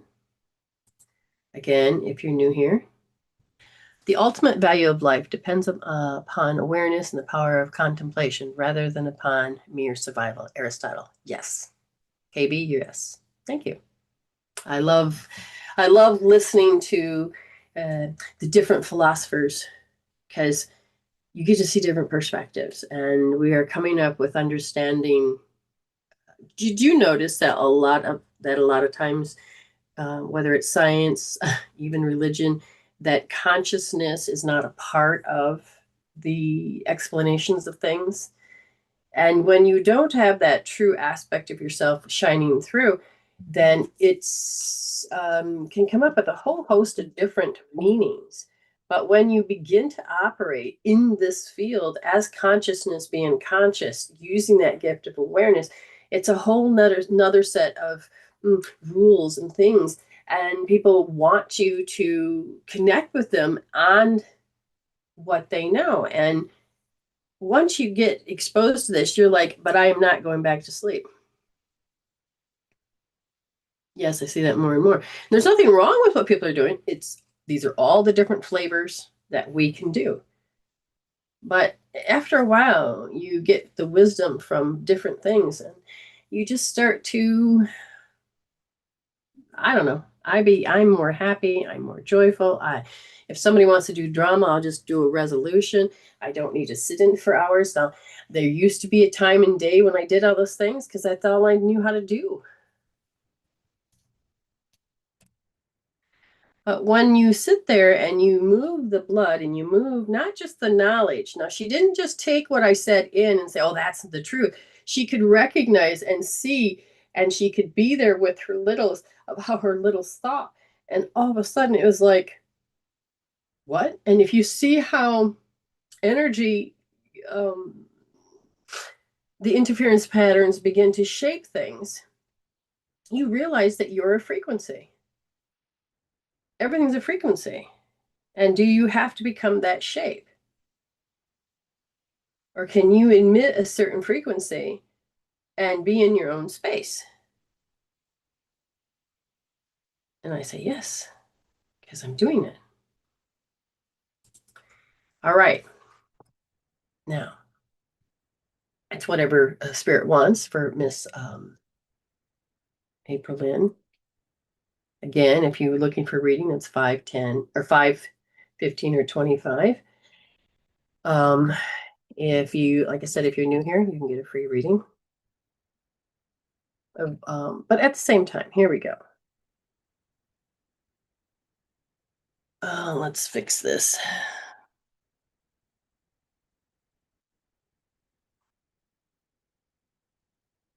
So it's time for that renewal in you, Miss April Lynn, that you look back and see who you are not anymore and what's missing.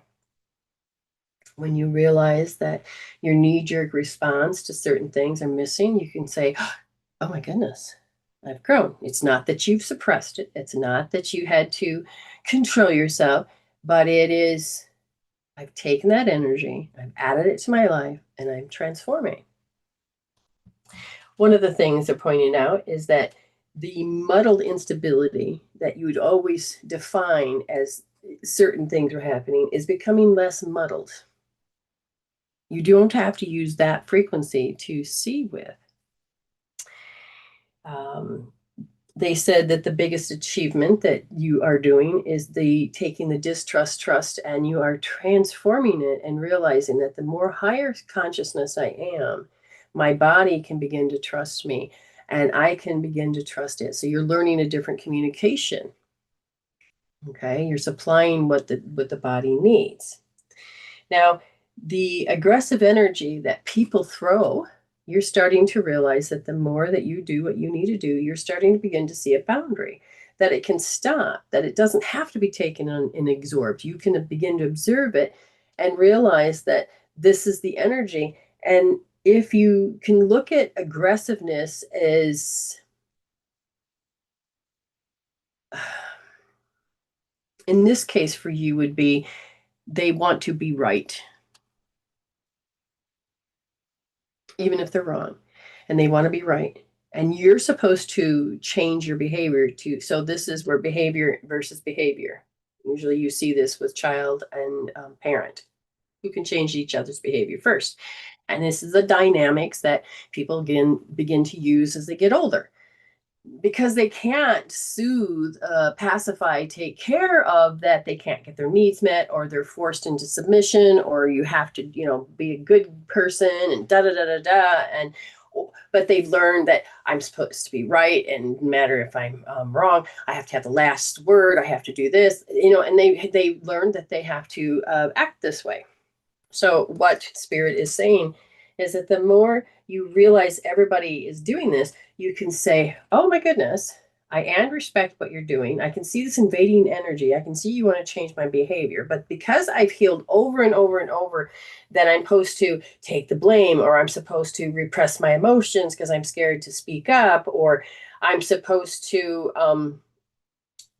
feel instability with that energy. But the more that I heal this, the more stable I feel, the more I realize my boundaries here. And I can just look up and say, yes and no. And you can redefine what it means, but you do not have to take it, go put in the seat of doubt, change your behavior. And when we do this is because we want approval from them. Because we're in a relationship, or we're supposed to, because it's family, because it's you have to redefine. Do you need to make sure this person feels safe? Now, I can hold space and help somebody feel safe, but if they still choose not to feel safe, that's where they need to be. But it's not my job, unless I ask Spirit, how do you want me to show up? But it's not my job. They are meant to grow. So you can stop and you can learn to say nothing, or you can learn to download information, and usually it's like, I don't want to have to always dim my light or do this. Then you're hearing a part of you that says, I got to stop looking at it. So the more anger or more galled that you become, the more separated you are, you're like, oh God, I got the gall of this person. But yet you are approving and you want that approval and okay, the treatment, okay, these old patterns are coming up. So the first thing you do is you got to heal that you have to be appalled or galled or really? Okay, people act this way. You need to get that gallbladder under control because the gallbladder meridian is about personal growth.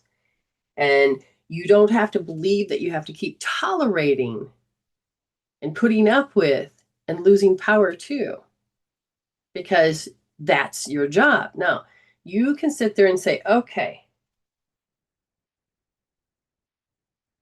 if it got to the point where it's extreme, where you're gun shy. Now, so I'm looking at gun shy and I'm looking at the other word that says that I'm supposed to put up with.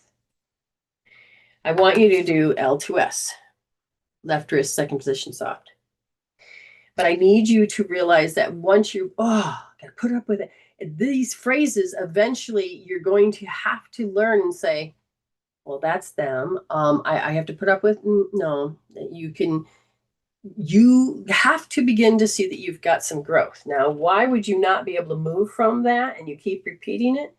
It is that their behavior can get erratic and you're stuck there. You haven't moved on. I can't process this particular thing. So if you can't process this particular thing and you're aware of it without realizing you're like, you stop yourself, you change who you are to fit, then you need to do left wrist, second position, but this time deep, because it goes between love as a weapon and the exertion of power. And we don't know what to do. When they exert their power, we can feel like they exerted their power. So you can heal that.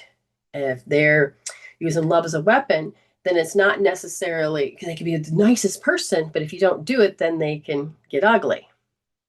Or they're just tired and they want you to just change your shit, and so they just get ugly. But you love this person. Or love equals being yelled at.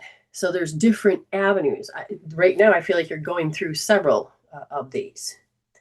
But I can tell you that you are not trusting that anxiety as your intuition anymore. Your ego is going, wait a minute, you're changing your intuition? No. Ego says, I'm right.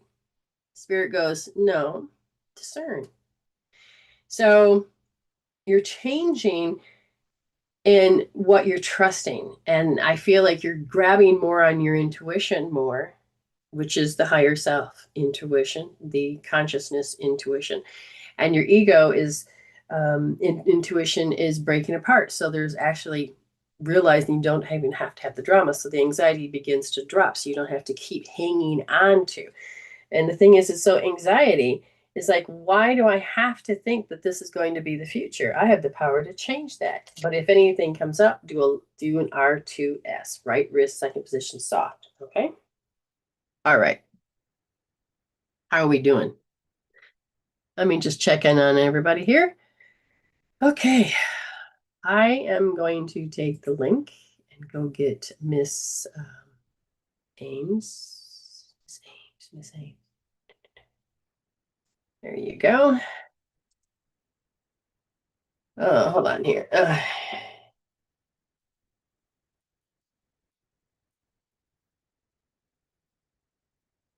Um,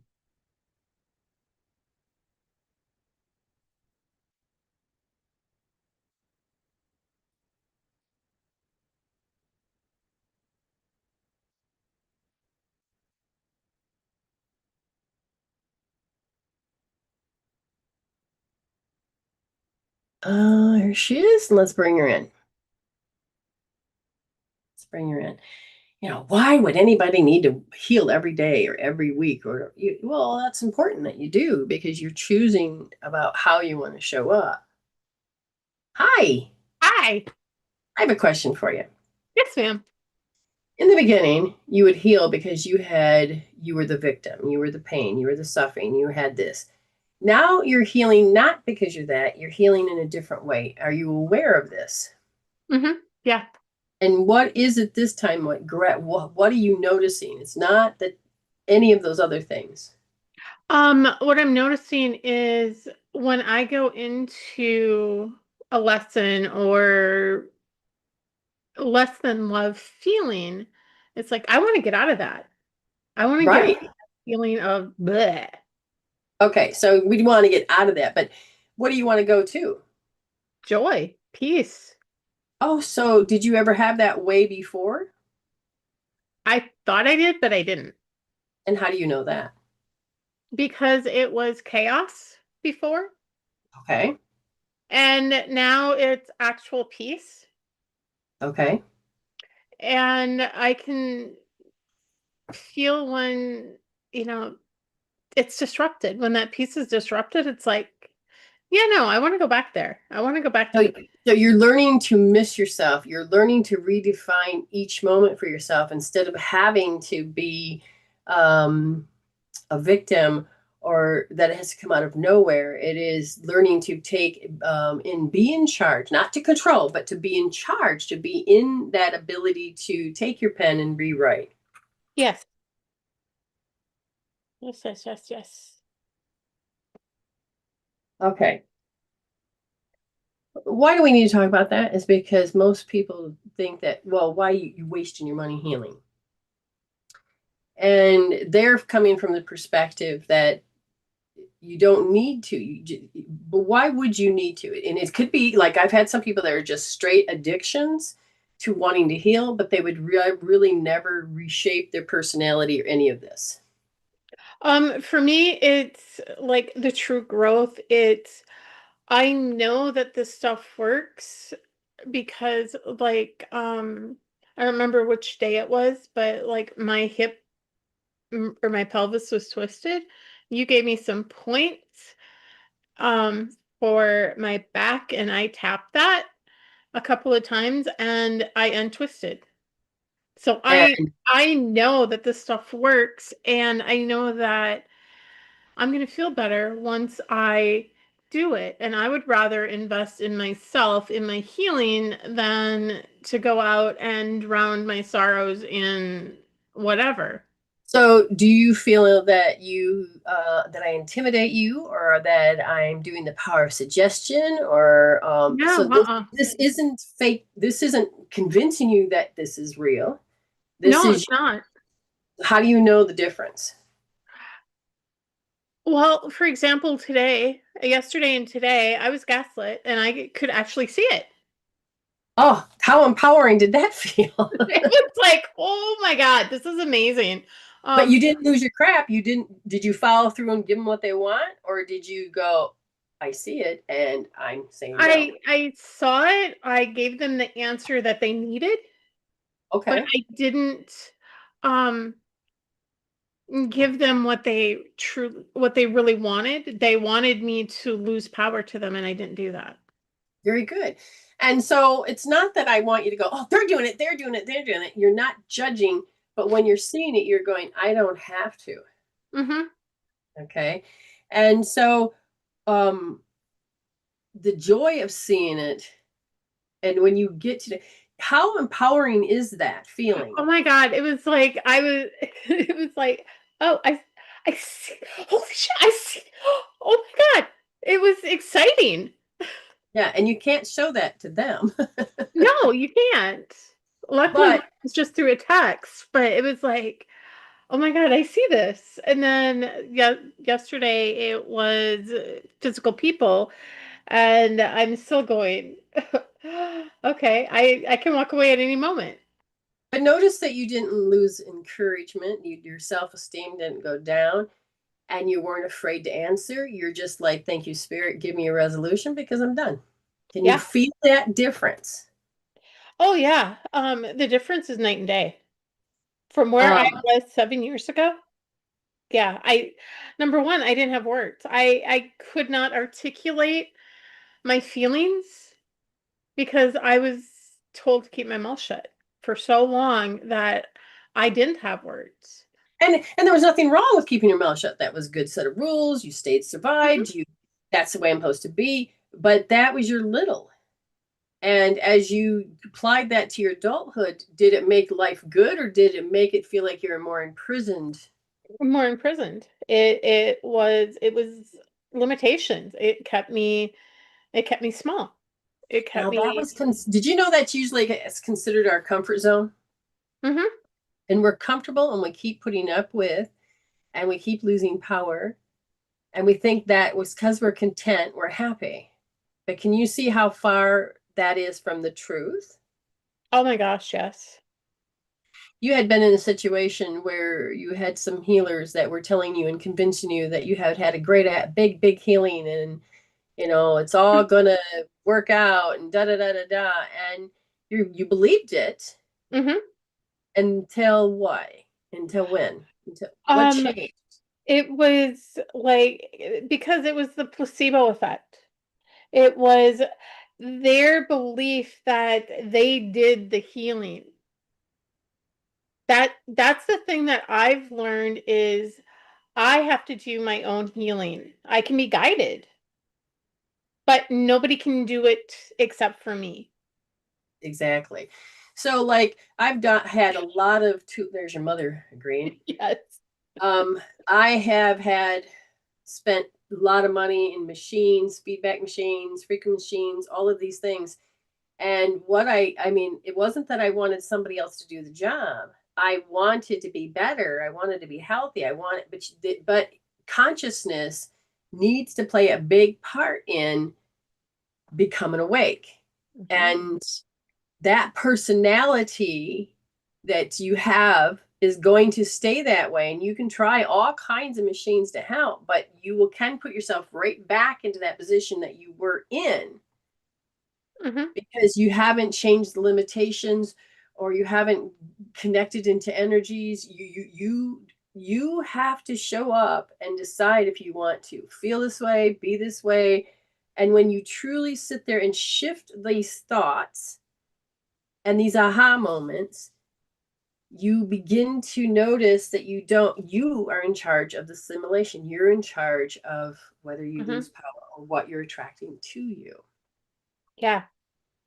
I know that sounds huge for people, but when you wouldn't have understood it when I told you the first time, but when you've dedicated yourself to go, I'm tired, I'm done. Now, how she got here was that she looked at the past and goes, I'm done. She was in the now, I'm done.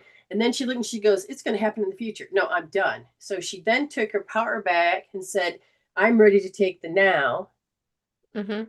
and take my power off this. Yes, it happened, but it can take my power off it so it doesn't control me. In the now, yes, it's if no, I'm going to change the way I'm reacting, Mhm. get my power back, and change how I know this.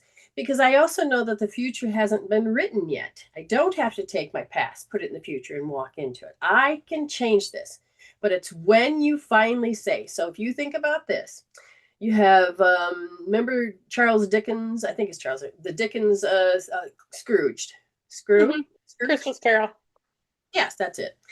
How you can't change a person, but experiences can change the way you think, right? Mhm. So he had to have three ghosts, past, present, and future, to the point where he goes, "What? No, no." He changed it. It's when you look at the past and go, "No," in the future now, no, and in the future you're like, "No, I'm done." I got there. I'm like, I'm not doing this anymore, and I know it's going to be in the future, and I can't handle it now. I'm done. And I took my power, and I'm done, and I didn't care how. So I took and I destroyed my comfort zone because it was not comfortable anymore. And I was willing to go into a space that I had no idea what it is. And I didn't have to tell myself that the past is in the future and this is the way it's always going to be. No, I don't believe that. No. So you went, no, no, no. And you got out of your comfort zone. You had to have a bitch slap to wake you up at one point. Mhm. But you realized what lifestyle change do I need to change? And you are life, which Mhm. means you change your personalities, not for anyone, but you change them because you don't want to do this particular habit again and again to get these same results. So you're going and saying, I want to change these beliefs, these programs, and I'm taking my power back. Yeah. Exactly. Okay. Okay. So, anyways, we needed to talk about that. Spirit we needed to do it. So let's get on to the fact that she's paid, she's here. How can I help you? Dig in.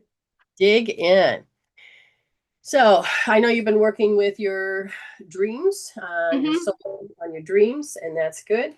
Spirit wants me to look at these quota identity, which is the identity to which you realize that you do or do not have, but you have to fill the quota. So if you have to be, in this case, my deficiency quota, I am supposed to be deficient, or I'm supposed to be this deficiency. Can you tell me that, like, for instance, if you don't do it, you're going to have somebody else help you do it. So you have to fill a certain percentage of quota of deficiency. You learn something about your deficiency. You've been working on this particular storyline. What have you noticed with this? It's changing to the point where I'm having to see how other people are deficient or how we're deficient together in the scalar field Okay. And, or, and how the deficiencies play off of each other. okay. And it is a lifestyle. Mhm. And it is communication skills. Yep, it is. And when you realize that you don't have to be deficient to be loved, or you don't have to be you have to fill in other people's deficiency. But having the identity of being deficient is usually because it makes them happy. And this Mhm. is what you started to begin to understand with gaslighting. Mhm. If they feel threatened, not because you're a good person or whatever, it is the moment their reality is not what the way they want it, they will go into insecurity, low self-esteem, and now they're in survival mode. And Mhm. what they do is that they can be tough and strong, but they will figure out a way to get you to change your behavior Mhm. so they can self-soothe these feelings. Yep. It's just the feelings. And when they see that you are one that wants love, that wants approval, that you have that card, so usually it's two to tango, you will be in this situation. And when you look and you're like, but I love them, I need their approval. And why is it that they don't want your approval? Well, you do give them the approval when you believe the way they do. So it's your fault. Mhm. It's not, but they may say and convince you with their truth. So because they got to be right. They got to take care of these feelings of anxiety and insecurity. They saw Mhm. you do something and they come at you full force and tell you that you've done it. And you're like, I don't see how I betrayed. But they're going to tell you how you did it. And you then start to believe that you are this bad person, that you did betray them. And now you, because you want to be happy again, you will change and alter yourself and see from their illusion, which becomes a delusion for you, and you ultimately will give your power away. Mhm. And you said that you experienced this through a text as well as in person, correct? Mhm. Now, this identity of feeling deficient to fit in a relationship, you're saying, I don't need it anymore. So you're like, no in the past, no in the now, and no in the future. Now, notice how when you've said something, like if they're saying, you need to do this, and you're like, they're giving you all the love and they're giving you all the gaslighting. Sure, sure, sure. You're agreeing to something you don't want to do. Mhm. Yep, you do. And And then, but you're in this position, you're like, but I can see it now. mhm. And they have good reasons, but that's not true for them. So then you can begin to see that they have insecurities, that you're supposed to placate to them, that you're supposed, and you're like, why?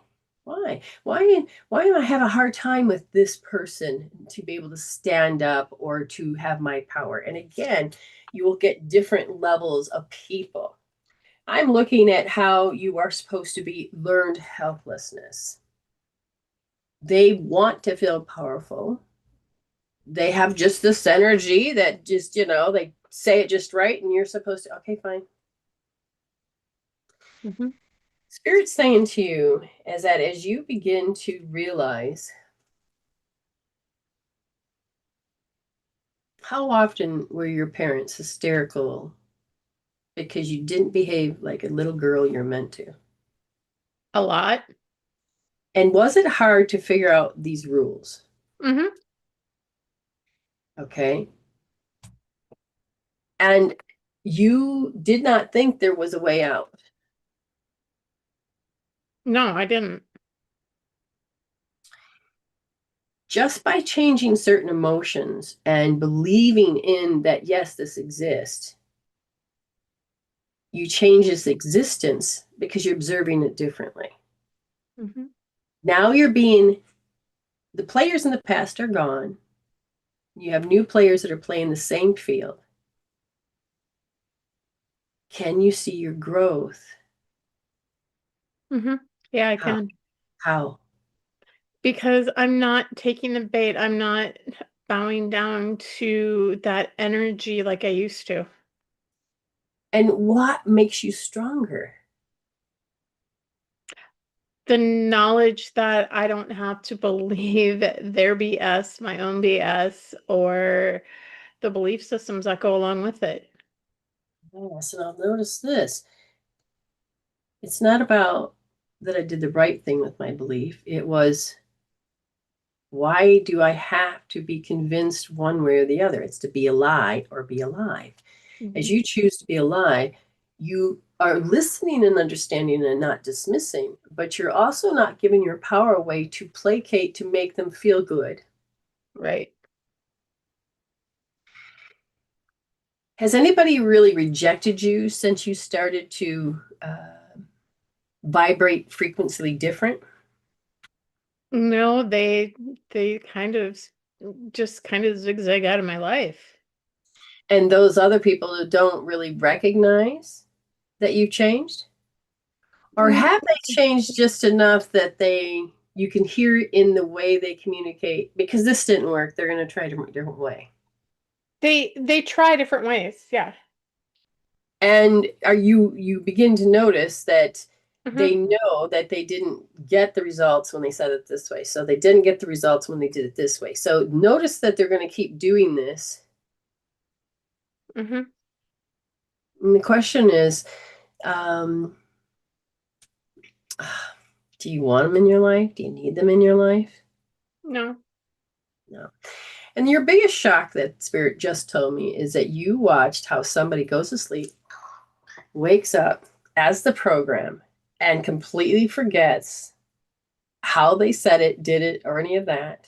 Mm-hmm. It's swept under the rug, and here we go Yep. again, changing the position. But the moment that they feel that they're in a limitation, feel slighted, can't get their way, can't get their needs met, then they bring up all these other things, and Mm-hmm. it just boils up and blows over. Yep. And if you don't placate to that, and they can't get their way, you see them throw tantrums Mm-hmm. to the point where they hurt you with words. Yep. Did you have to lose power to it? No, you don't. The question is that do you need them in your life, or you're going to have to write it out until spirit just starts to until you start to realize that you're changing your frequency. Remember how I told you we were frequencies or something I said? So you're vibrating and changing in your shape. Mm-hmm. Nobody has to change your shape but you. Right. So spirit says part of working on this identity of deficiency, you don't really be full-fledged personality of being deficient. I can't solve this. I can't figure it out. I can't process. I got to go get somebody else to make them feel better, blah, blah, blah. Um, and you're starting to believe that, yes, thank you, Spirit. Thank you for the answers. Thank you for this. So going back to that, you're supposed to trust Spirit versus ego. It's still a little off. And I says, what makes it a little off? Because of the anxieties that other people throw. Mm-hmm. That makes a lot of sense. So there's a difference between our RTJP going, feeling that anxiety, and then thinking what other people think, when in fact, maybe they're not even thinking about you at all. Mm-hmm. But at the same time, you can feel the anxiety. It's coming at you, and your body and you are going, okay, I need to protect myself, because it's defining what anxiety is. Their anxiety is. So when they're in a drama, they want you to be in the drama. Otherwise, you're not understanding them. Right. Misery loves company. And you want to be there for them because you really do. You're starting to wake up in one aspect.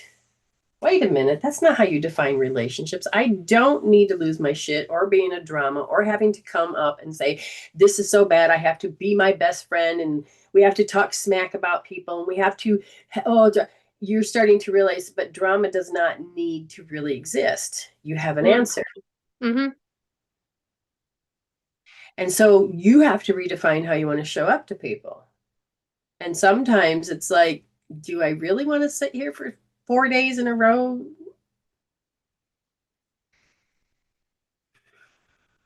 No. And they can't understand why you're so heartless or why you would be this. But you also know the words are coming out differently. Mm-hmm.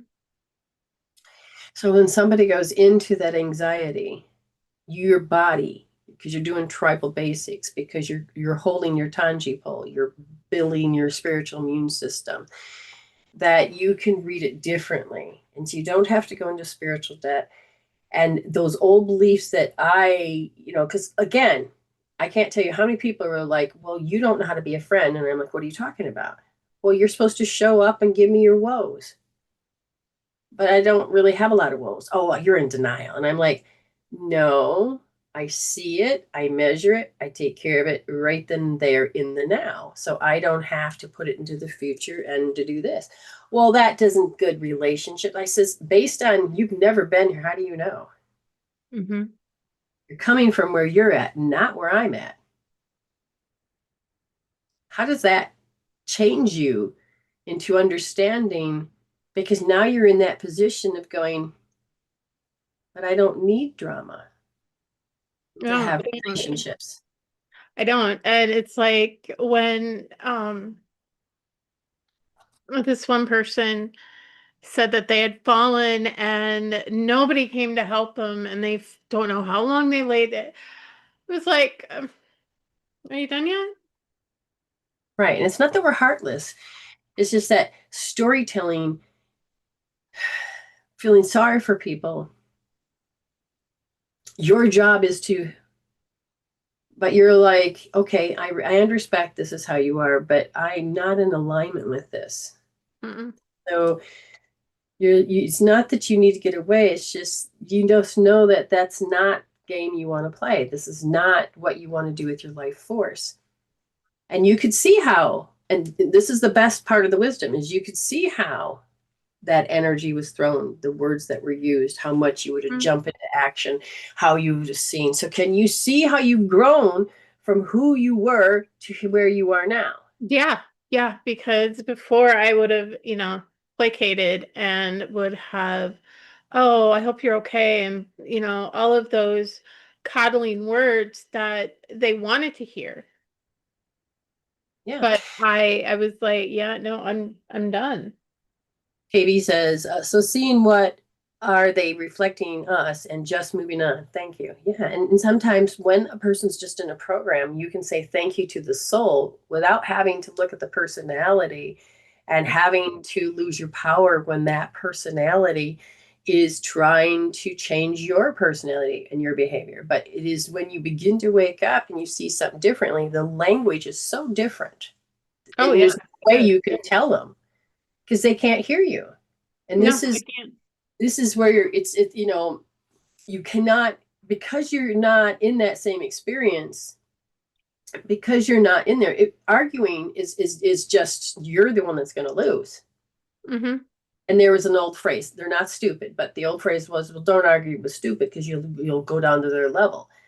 And so you have to stand here and you're respecting where they're on their soul growth and their soul pattern and where they're at. But you're realizing that you do not have to over identify with matter to the point where you lose who you are consciously going into a programming, having to play. Now, other times I will be with people and I'm like, oh, well, that's interesting. Why am I playing this out? We don't realize it could be for the long game. So I had somebody come in my space and they were like, I need, I need attention. I had this bad thing physically happen to me, and you're trying to catch up. They're acting like they need you, your best friends. You haven't seen them in like 3 years. And all of a sudden now it's like, it's all about them. And I'm like, how do I show up? And so I show up as love, support. Okay. And I'm saying, I'm playing this out. And then the long game was like 6 months to a year later.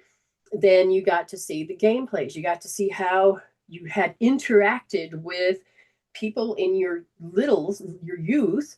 And now you can see that you're recreating it. And now the soul is saying, can you heal it now? Can you heal it now?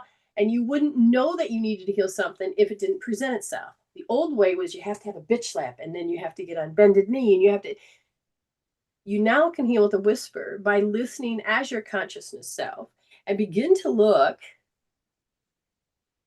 and go, I used to act this way. I don't need to show up this way. They want me to show up this way, but I don't. And normally I wouldn't have a voice, but now I'm just saying no. Mm-hmm. And so now you're just learning to stand and just, I can't do this. And then you have to be okay that they may form hate clubs. You have to be okay that, but it's none of our business. Mm-mm. How many people they need to get, minion gather. But at the same time, they may go to sleep, wake up, and they're in a different program. Mm-hmm. Yeah. It's not even about you anymore. Yeah. And it's fascinating to watch how people will treat you like crap, and then when they need something that never happened. Yes. Yes. And you're like, I'm like, you told me that you never wanted to see me again and to do this and this and this, and now you're standing in my living room begging for my help. Right. And you have to be okay with it. And you're supposed to just follow through, and you're supposed to take the punch, and do you? No. No, you don't need their approval. See how it's changed? Because you're looking at the past, you're looking in the now, and you're looking in the future, and you're like, this is how they do anything is how they do everything. And you're like, well, if they've already told me how they are doing it, why do I want to put myself in that position? Mm-hmm. And now I'm finally, you've been telling me this for almost 7 years, and it's like all of these alarm bells, it's like, I understand it now. Good. And begin to realize I don't value their opinion. It's not important to me. I don't need that approval.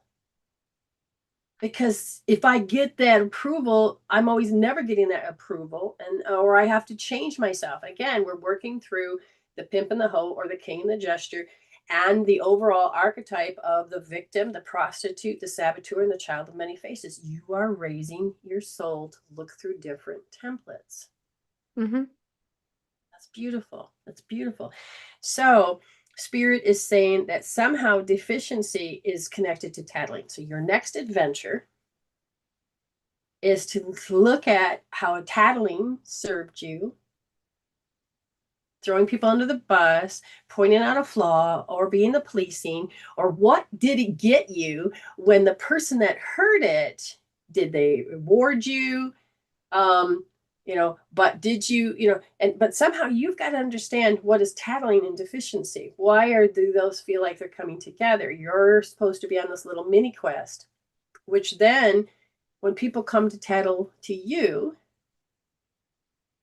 is it connected to, I'm going to write this to you.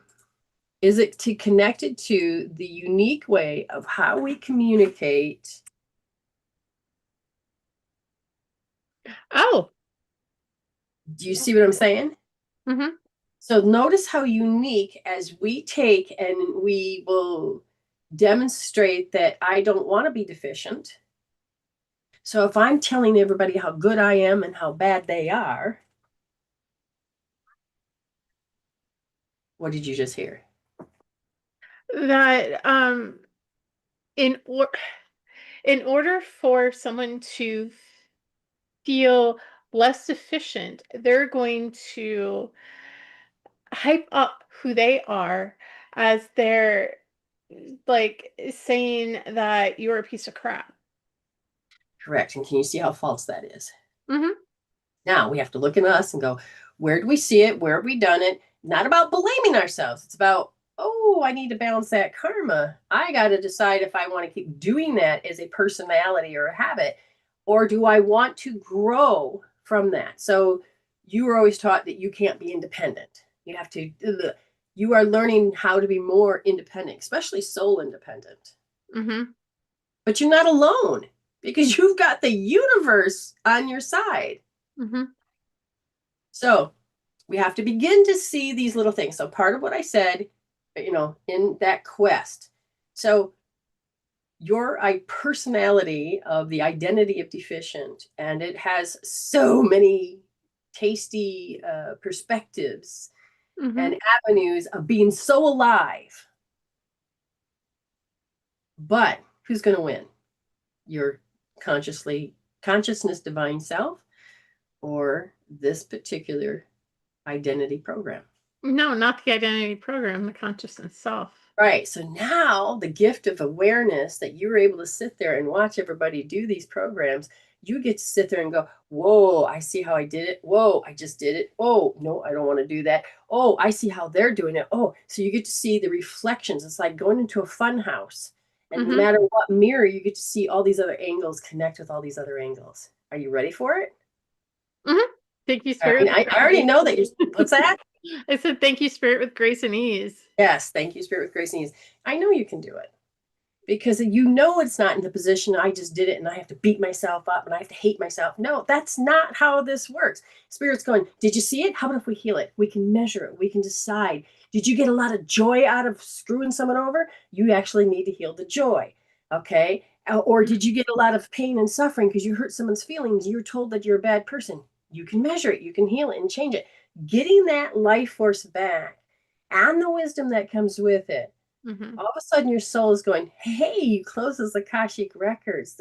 You're starting to not have these unresolved stories that are going to control you. You're looking at a big ass identity, personality that you don't need anymore. Nope, I don't. We all have them. So we're not trying to point fingers, blame her, throw her under the bus, feel that she has to feel intimidated. And when you give the person the ability to think, so she's been showing up, she's looking, and so I'm teaching her how to think. I'm not putting her on the spot to make sure that, look, everybody, she's dumb. That's not the game. We're not playing that. Your soul is saying, I want to learn something. Yeah. Notice how by you looking, you actually have now this whole dictionary of going, oh. Yeah, and I can see, now I can see how I used to do certain things, and it's like, oh, I watched somebody do something, and I'm like, oh shit, I used to do that. Oh, I'm not doing that anymore. Then you get to look at what's missing.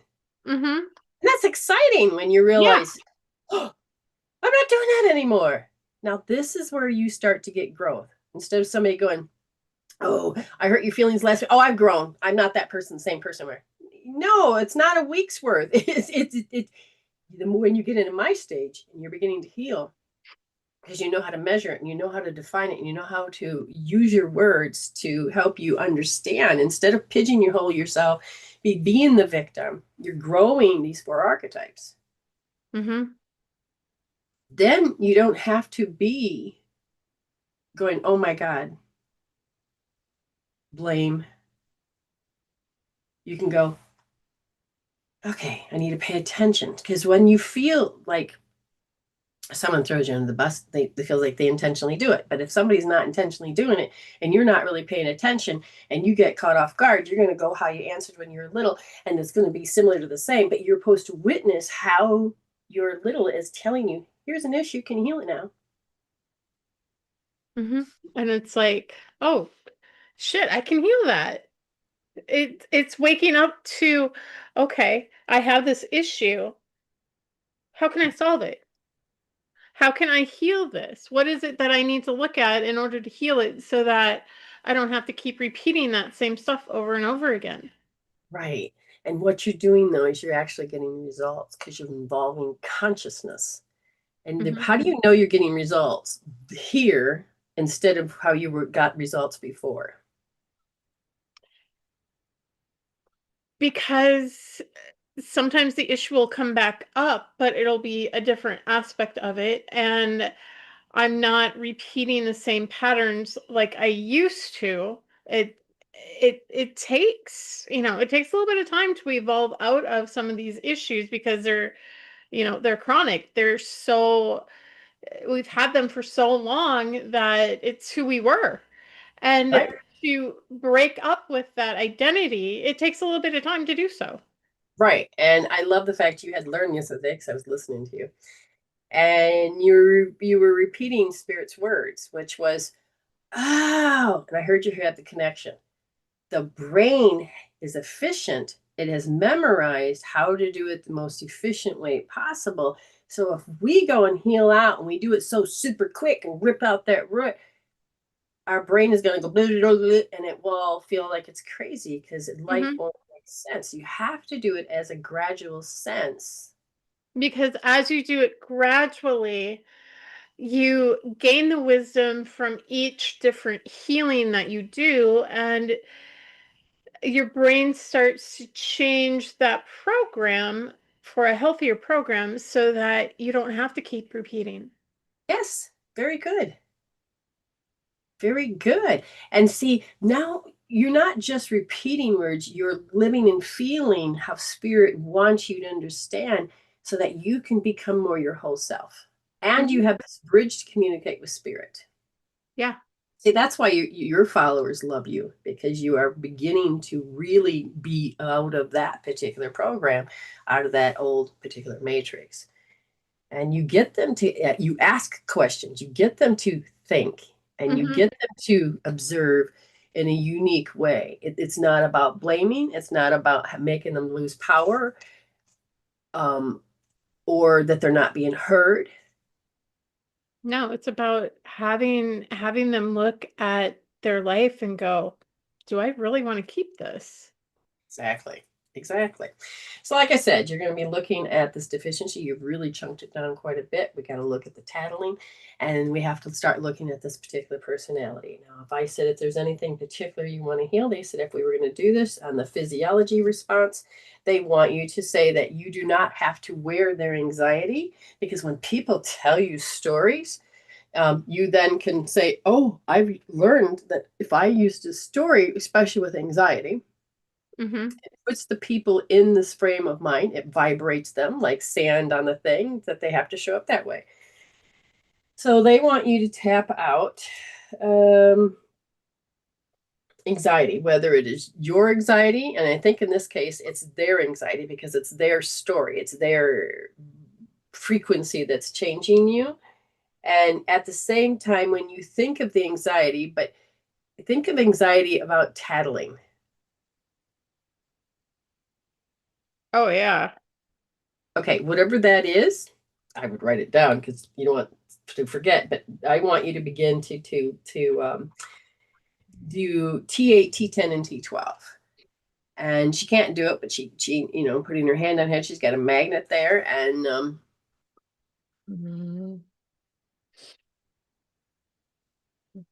oh, there, that, see, now I'm feeling her frequency in from the mirror image, the cameras, whatever you call it's in my space. So I'm not in her space, but I'm getting feedback. It's the entanglement feedback. Yeah. Okay, so I feel this lingering. What do we need to do yet? And this is you're now just recalibrating. Your body is to chose not to decompose now. Your body is like going, I don't need to do that. That's huge. That's huge. That is very huge. All right. So anything else you want her to have? Well, one more pH, and that is, in this case, I want you to tap the same places, T8, T10, T12, but this is about you having to be startled when you hear someone tattle or somebody saying this, or you have to do this. Or there is this certain amount of changing your frequency to match the story to which is being told. Oh, now she's doing that. And her brain goes, yeah, I never understood. My brother was doing wrong. I needed to tell. And then it's like, stop tattletaling. And you're like, what? Yeah. Yeah. Okay. So that's the startle I think they're referring to. That makes a lot of sense. I felt that shift. Oh, wow. Okay. Anything else you want her to know? No, that's good.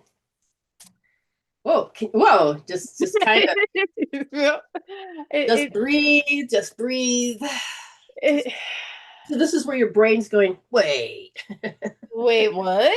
So the proprioception in you of where you are meant to be in time and state, space and movement when it came to tattling.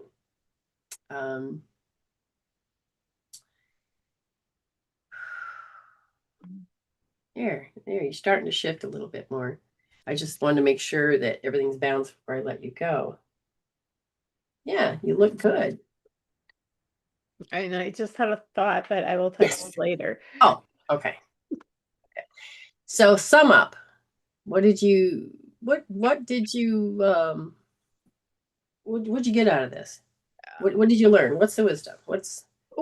We don't have to believe in our own deficiency. We don't have to believe anybody else's story. There's no need to placate to someone because they're drama. We don't have to take on somebody else's drama. Exactly. And can you see how you did and how easy it was? I can see how I used to take on everybody's drama and because you love them, right? Yeah. I have to agree upon this, give my willpower, my volition, and I have to have a belief, agree, a believe, and give my willpower because that's love, right? Yeah. No. It's a form of love, but it's not love is love. It's what is love is not. Because then you're giving your power away, your personal life force power to this particular storyline. Does that make sense? Yeah, it does. KB says everything we see is true. Why we keep do not believe it in the truth was there always I can't even freaking, so my energy's off. Everything we see is true. Why we keep doing or why what am I missing? You read it. Everything we see is true. Why we keep do not believe it is truth was there always for good-hearted people. All right. I need more information because I'm missing parts of your definition of these particular stories. Because truth in itself is subjective reality. Then there's objective reality. Then there's like 5 or 6 different types of way we create reality. So the truth is that if you're looking from this perspective, saying this is the only truth, then you're missing the point of all the other reflections that is truth to this person based on different cultures, place and time, location, age, and errors. So everything we see is true. So if we're looking at it as this is our truth, then it is our meaning stuff. Now, I will tell you, if you're looking at a wave in an ocean and that wave is true, but the wave is not there, then you have to understand that the water was more the fundamental that made the wave. Okay. No, I understand. See, this is why it's okay. We're communicating. He goes, my English is so bad. Everything we see is true. So why do we keep refusing to believe it? It's not always true. That's the thing. That's the belief in itself. That everything is true. Because like my truth isn't Brenda's truth. No. And Brenda's truth isn't my truth, but we can come into agreement on certain things because we believe similarly. Right. But again, if you begin to have more knowledge, the more you'll do differently. So when you're coming from this angle, everything we see is true. Not everything we see is that we already have a definition in the past, unless somebody starts to present something new. Otherwise, it's already been told to us that that bird is a bird. We didn't know the bird existed until somebody said, look, and then you did. And then you're like, what is that? They said it's a bird, so they defined it for you. So we're borrowing. But in our youth, the first 7 years is that we have mirror neurons. We do monkey see, monkey do. We learn habits, traditions, and things like this. Hi, cousin. And then we go into the next part, which is we begin to model and demonstrate until we realize, wait a minute, I don't want to be an accountant. They wanted me to be an accountant. I don't feel like that's me. So then you can start to change it. But if you feel that the truth is you can't change this, then that is also a limitation. So you have to put and look at the amount of energy that you put into what creates a limitation. And that changes the truth because the chemical peptides change the brain. So it's not that we don't keep refusing to believe it. And this is where it can get gaslighting. When I was told that, no, this is the only way you can do it. But I'm doing it this way. Well, no, you're not. I'm like, how? Stop. Why can't you see that I'm doing it this way? Well, it's not the way I would do it. And I said, there it is. That's your truth. That's subjective to you. That's your meaning. But I'm doing it this way. This feels like me. That's my truth. So it depends on what truth are we refusing to believe. So if you're looking at an overall group of thinking, if the people are more left brain versus right, or if they believe in belief systems such as in politics today that we need to not give to people or we need to give to people. They're both right and they're both wrong. And there is this two extremes where you have to learn to bridge the gap to get to the middle. So integration and unity has not played out in these particular truths. Now, the truth is subjective to you. Good-hearted people, people that are not good-hearted, if you want to label them in that direction. But some people do not have enough information to look or behave in a certain way. So it depends on where you are in this game of reality. So, you have to experience. So again, look at how you're looking and asking that question. We're not really refusing to believe, but why are we so believing in something? And there's no other way to see it. Kaleidoscope of perspectives. That's like how looking at something through blinders. Very good. Explain a little bit further so people understand. Like when a horse is driving a buggy, they have to have blinders on so they aren't distracted by the outside. But if we're wanting to begin to learn something more, we have to take off our blinders so that we can see all the different perspectives in all of the different realities, because we have all of these plates in the air. Someone just learned something. Look at you recalling with spirit. Plates in the air, and I've got 2 plates in the air. Brenda's got 2 plates in the air. Linda's got 2 plates in the air, and that we can see what's on those plates. And sometimes we borrow those plates, not even realizing we're borrowing those plates. Again, plates represent realities. And when we look at a reality or a plate that's not ours, we're going, no, I don't know if I want to believe that. I don't know if I believe in that, but that's a really unique perspective. That's a unique way to look at it. Most people won't even do that. Old school was to reject and kill it. Mm-hmm. Because that's threatening to the reality I have. Okay, so yeah, but then when you realize, wait a minute, but again, in gaslighting, we are told that we have to believe that reality when in the debate, in the idea of debate, we are able to see different perspectives, different ideas. It's not necessarily that they're both right and they're both wrong at the same time. I don't know if that helped. Everybody's right and everybody's wrong. Right. So this is where you learn and understand the and respect and decide for yourself, how do you want to show up into the world? And this is why I've redefined myself. I don't have to be alpha or beta. Sigma is where I want to be. I want to use wisdom. So I know I'm on my mystic path. I don't have to follow down in these traditions. I can say it's okay. I'm not going to hell. I don't have to believe in hell. I don't have to.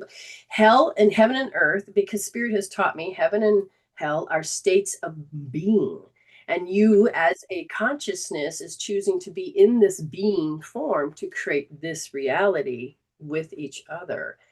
But you have to decide, do you believe in with the emotions? Because your brain says, hey, I don't want to learn how to ride a bike every time. I'm going to make it efficient. Okay. You don't need this. Delete, start, and generalize. And I'm going to do this. And now I've got it. And now all of a sudden I have to learn how to ride a bike down a bumpy hill or on dirt versus pavement. I have to learn it in snow versus water and sand.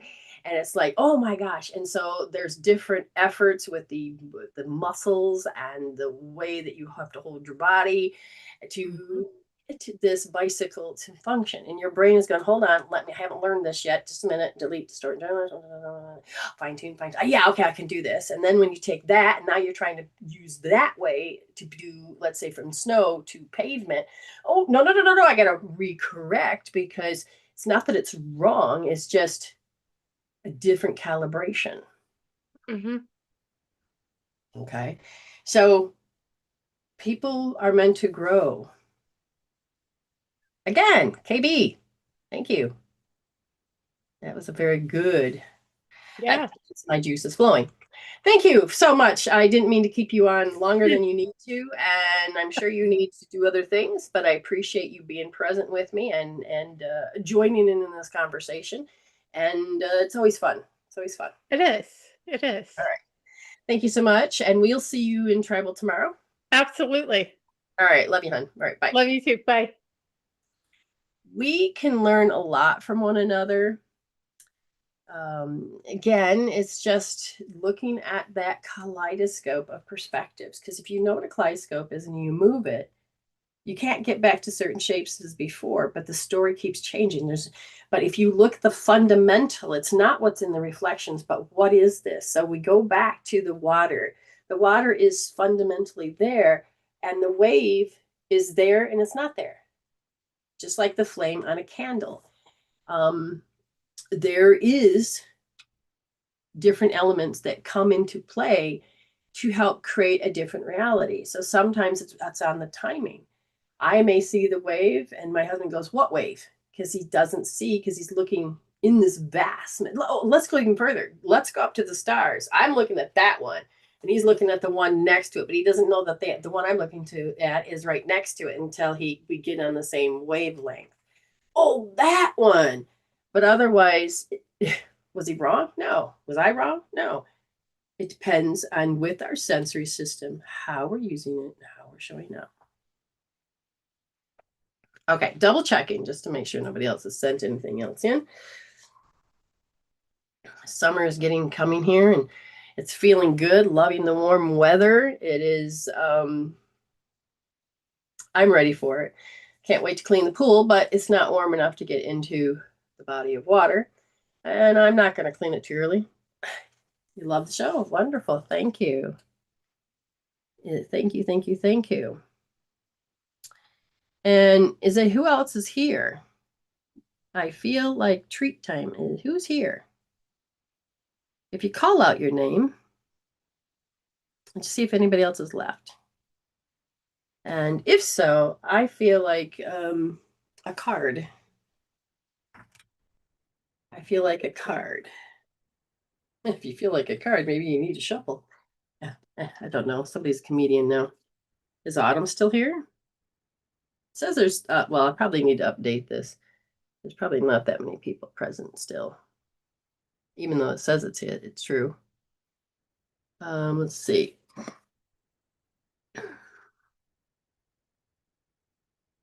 Or who do we have here?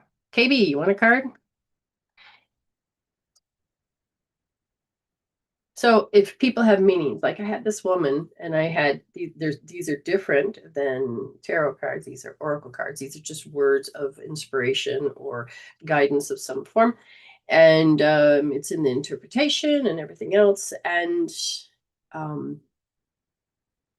So the definition that this person came in was that those were evil. And I'm like, they didn't talk to me for so long. And then about a year later, they come back and they go, yeah, I confess, and I need to confess because that's how they did their religion thing. And they're asking forgiveness for judging me so harshly that I was working with evil. And I'm like, what are we talking about? She's, you had those cards. And I said, well, what cards? And she's pointed out, I says, the positive cards? Well, they're evil. I says, wait a minute, what is your definition of what cards did you think I had? What were you taught that it was bad? And she said, it was tarot cards. And I said, so who told you those were bad? And what history do you know about them? Do you know what they really are? Or are you just taking secondhand information? And, but anyway, it is, hi, Sharon. It is, depending on how your definitions are about how you show up. I appreciate you, KB. Well, hopefully we can share different sub-opinions, or we can share and help you understand. But there's just a certain language when you're working with the creator of all that is, and when you're working with your higher self, and that is being conscious. So Sharon, first card is saying time to get out of your head and into your heart. So the heart-brain coherence. So how often? What is your definition of heart-brain coherence? So that would be the first thing I would say. And it is when your heart and your brain. So your heart has a brain, but your brain also is communicating with the heart. And when the programs are running, the heart can go, whoa. But if we are not in sync with the love aspect of it, then we'll get into our head and we will just keep repeating certain programs. Okay. And so heart-brain coherence is to learn to, whatever's going on, to not have to be in a knee-jerk reaction, but be going into holding love, joy, peace, no matter what the chaos is. And you were able to go, oh, okay. So learning a new skill of heart-brain coherence. They actually have a great breathing meditation, and I think it's heart math. You can learn that from, but you're in your head. And if you can become aware of whether or not it's too mental, that's creating, and then there's too much emotions, and the emotions are saying, this is what we're thinking, and you be controlled by that, then you are not being conscious enough to say, wait a minute, this is a program. I'm going to take my power back. So they want you to get more into that space of love. All right, Miss Autumn.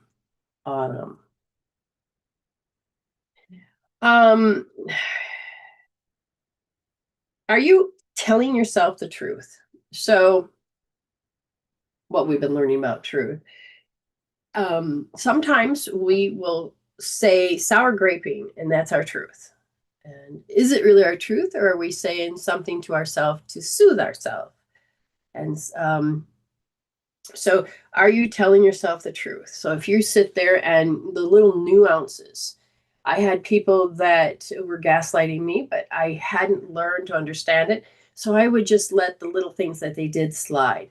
Oh, I love them. They love me. And I was telling myself that to stay in a situation or do certain things. And it's like, but I wasn't telling myself the truth. Do you understand what I mean? Sharon Gordon says, I agree. I'm out of sync with all of me. And this is where healing and choosing to be more of your consciousness self can bring you back into what you want. You become in charge and say, I'm out of sync. Okay, I'm going to balance my energies, balance my brain, not believe my own BS. Because that belief system, it's not that we're refusing to believe it. We believe it too much. We put our trust and our faith in something that is very much denigrating, or we're losing power to. Okay, so there's a delay, so I don't see Autumn just yet. I'll talk to her about that, and hopefully she catches up. And for Coco, it is everything is working out for the highest good and the best. So Coco is like going, hey, I'm learning, I'm watching, you're learning new areas. So because you recently moved, it is everything's working out.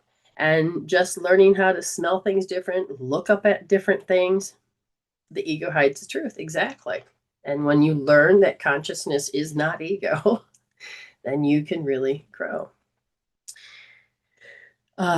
You are welcome, Sharon.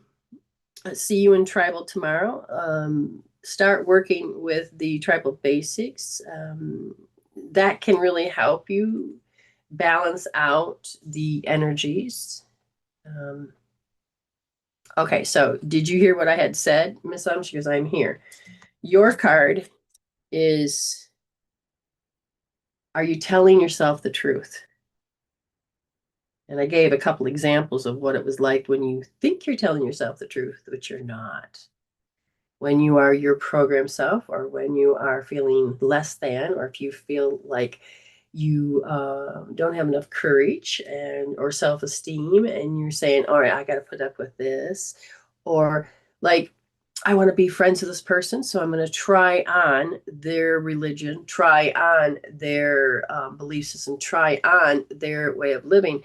And like, I didn't know I liked hiking and being in nature until I tried on what my husband did. And what I noticed difference between people was that I had a sloth, and then I had an Energizer bunny. And the part of me was that I wanted to be an Energizer bunny, and I did not know it. And so as I began to match up with, oh, this is a part of me I didn't know. You get to fine tune. So I feel like that's where you are. You're fine tuning, but are you telling yourself the truth?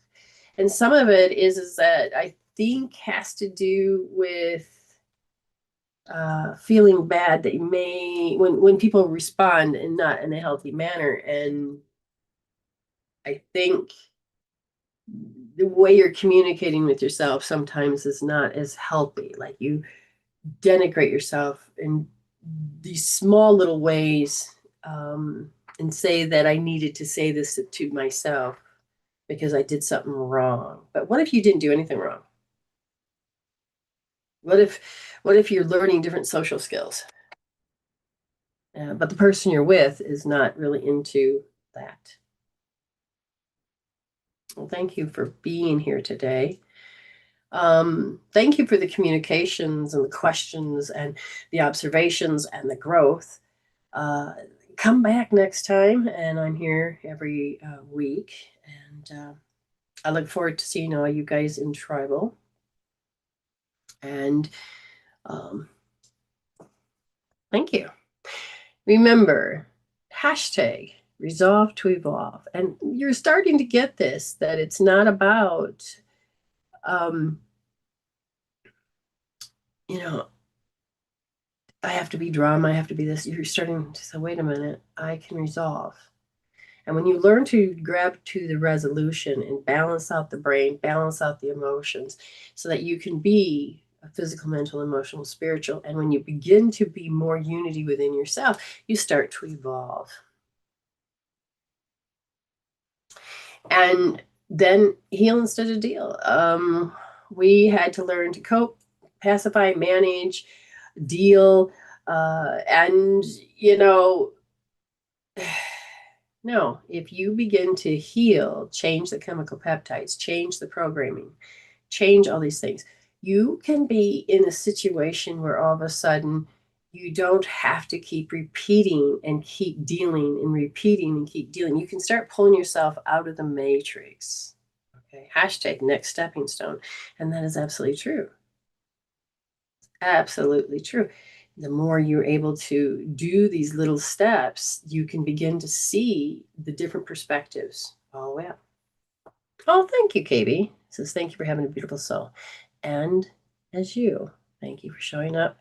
Thank you for allowing yourself to hear with your higher self. Okay. Oh, so you're already blessed. You're already whole. Oh, yeah, the beautiful soul for that person that was with you on the live. So there was two, and this last one was Amy. So Amy, I think that's for you. She has been a student of mine for about 7 years. Still can't believe it's that that many years already. But I'm enjoying every single one. So you're already blessed, you're already whole. So stay blessed and happy healing. And thank you, Spirit.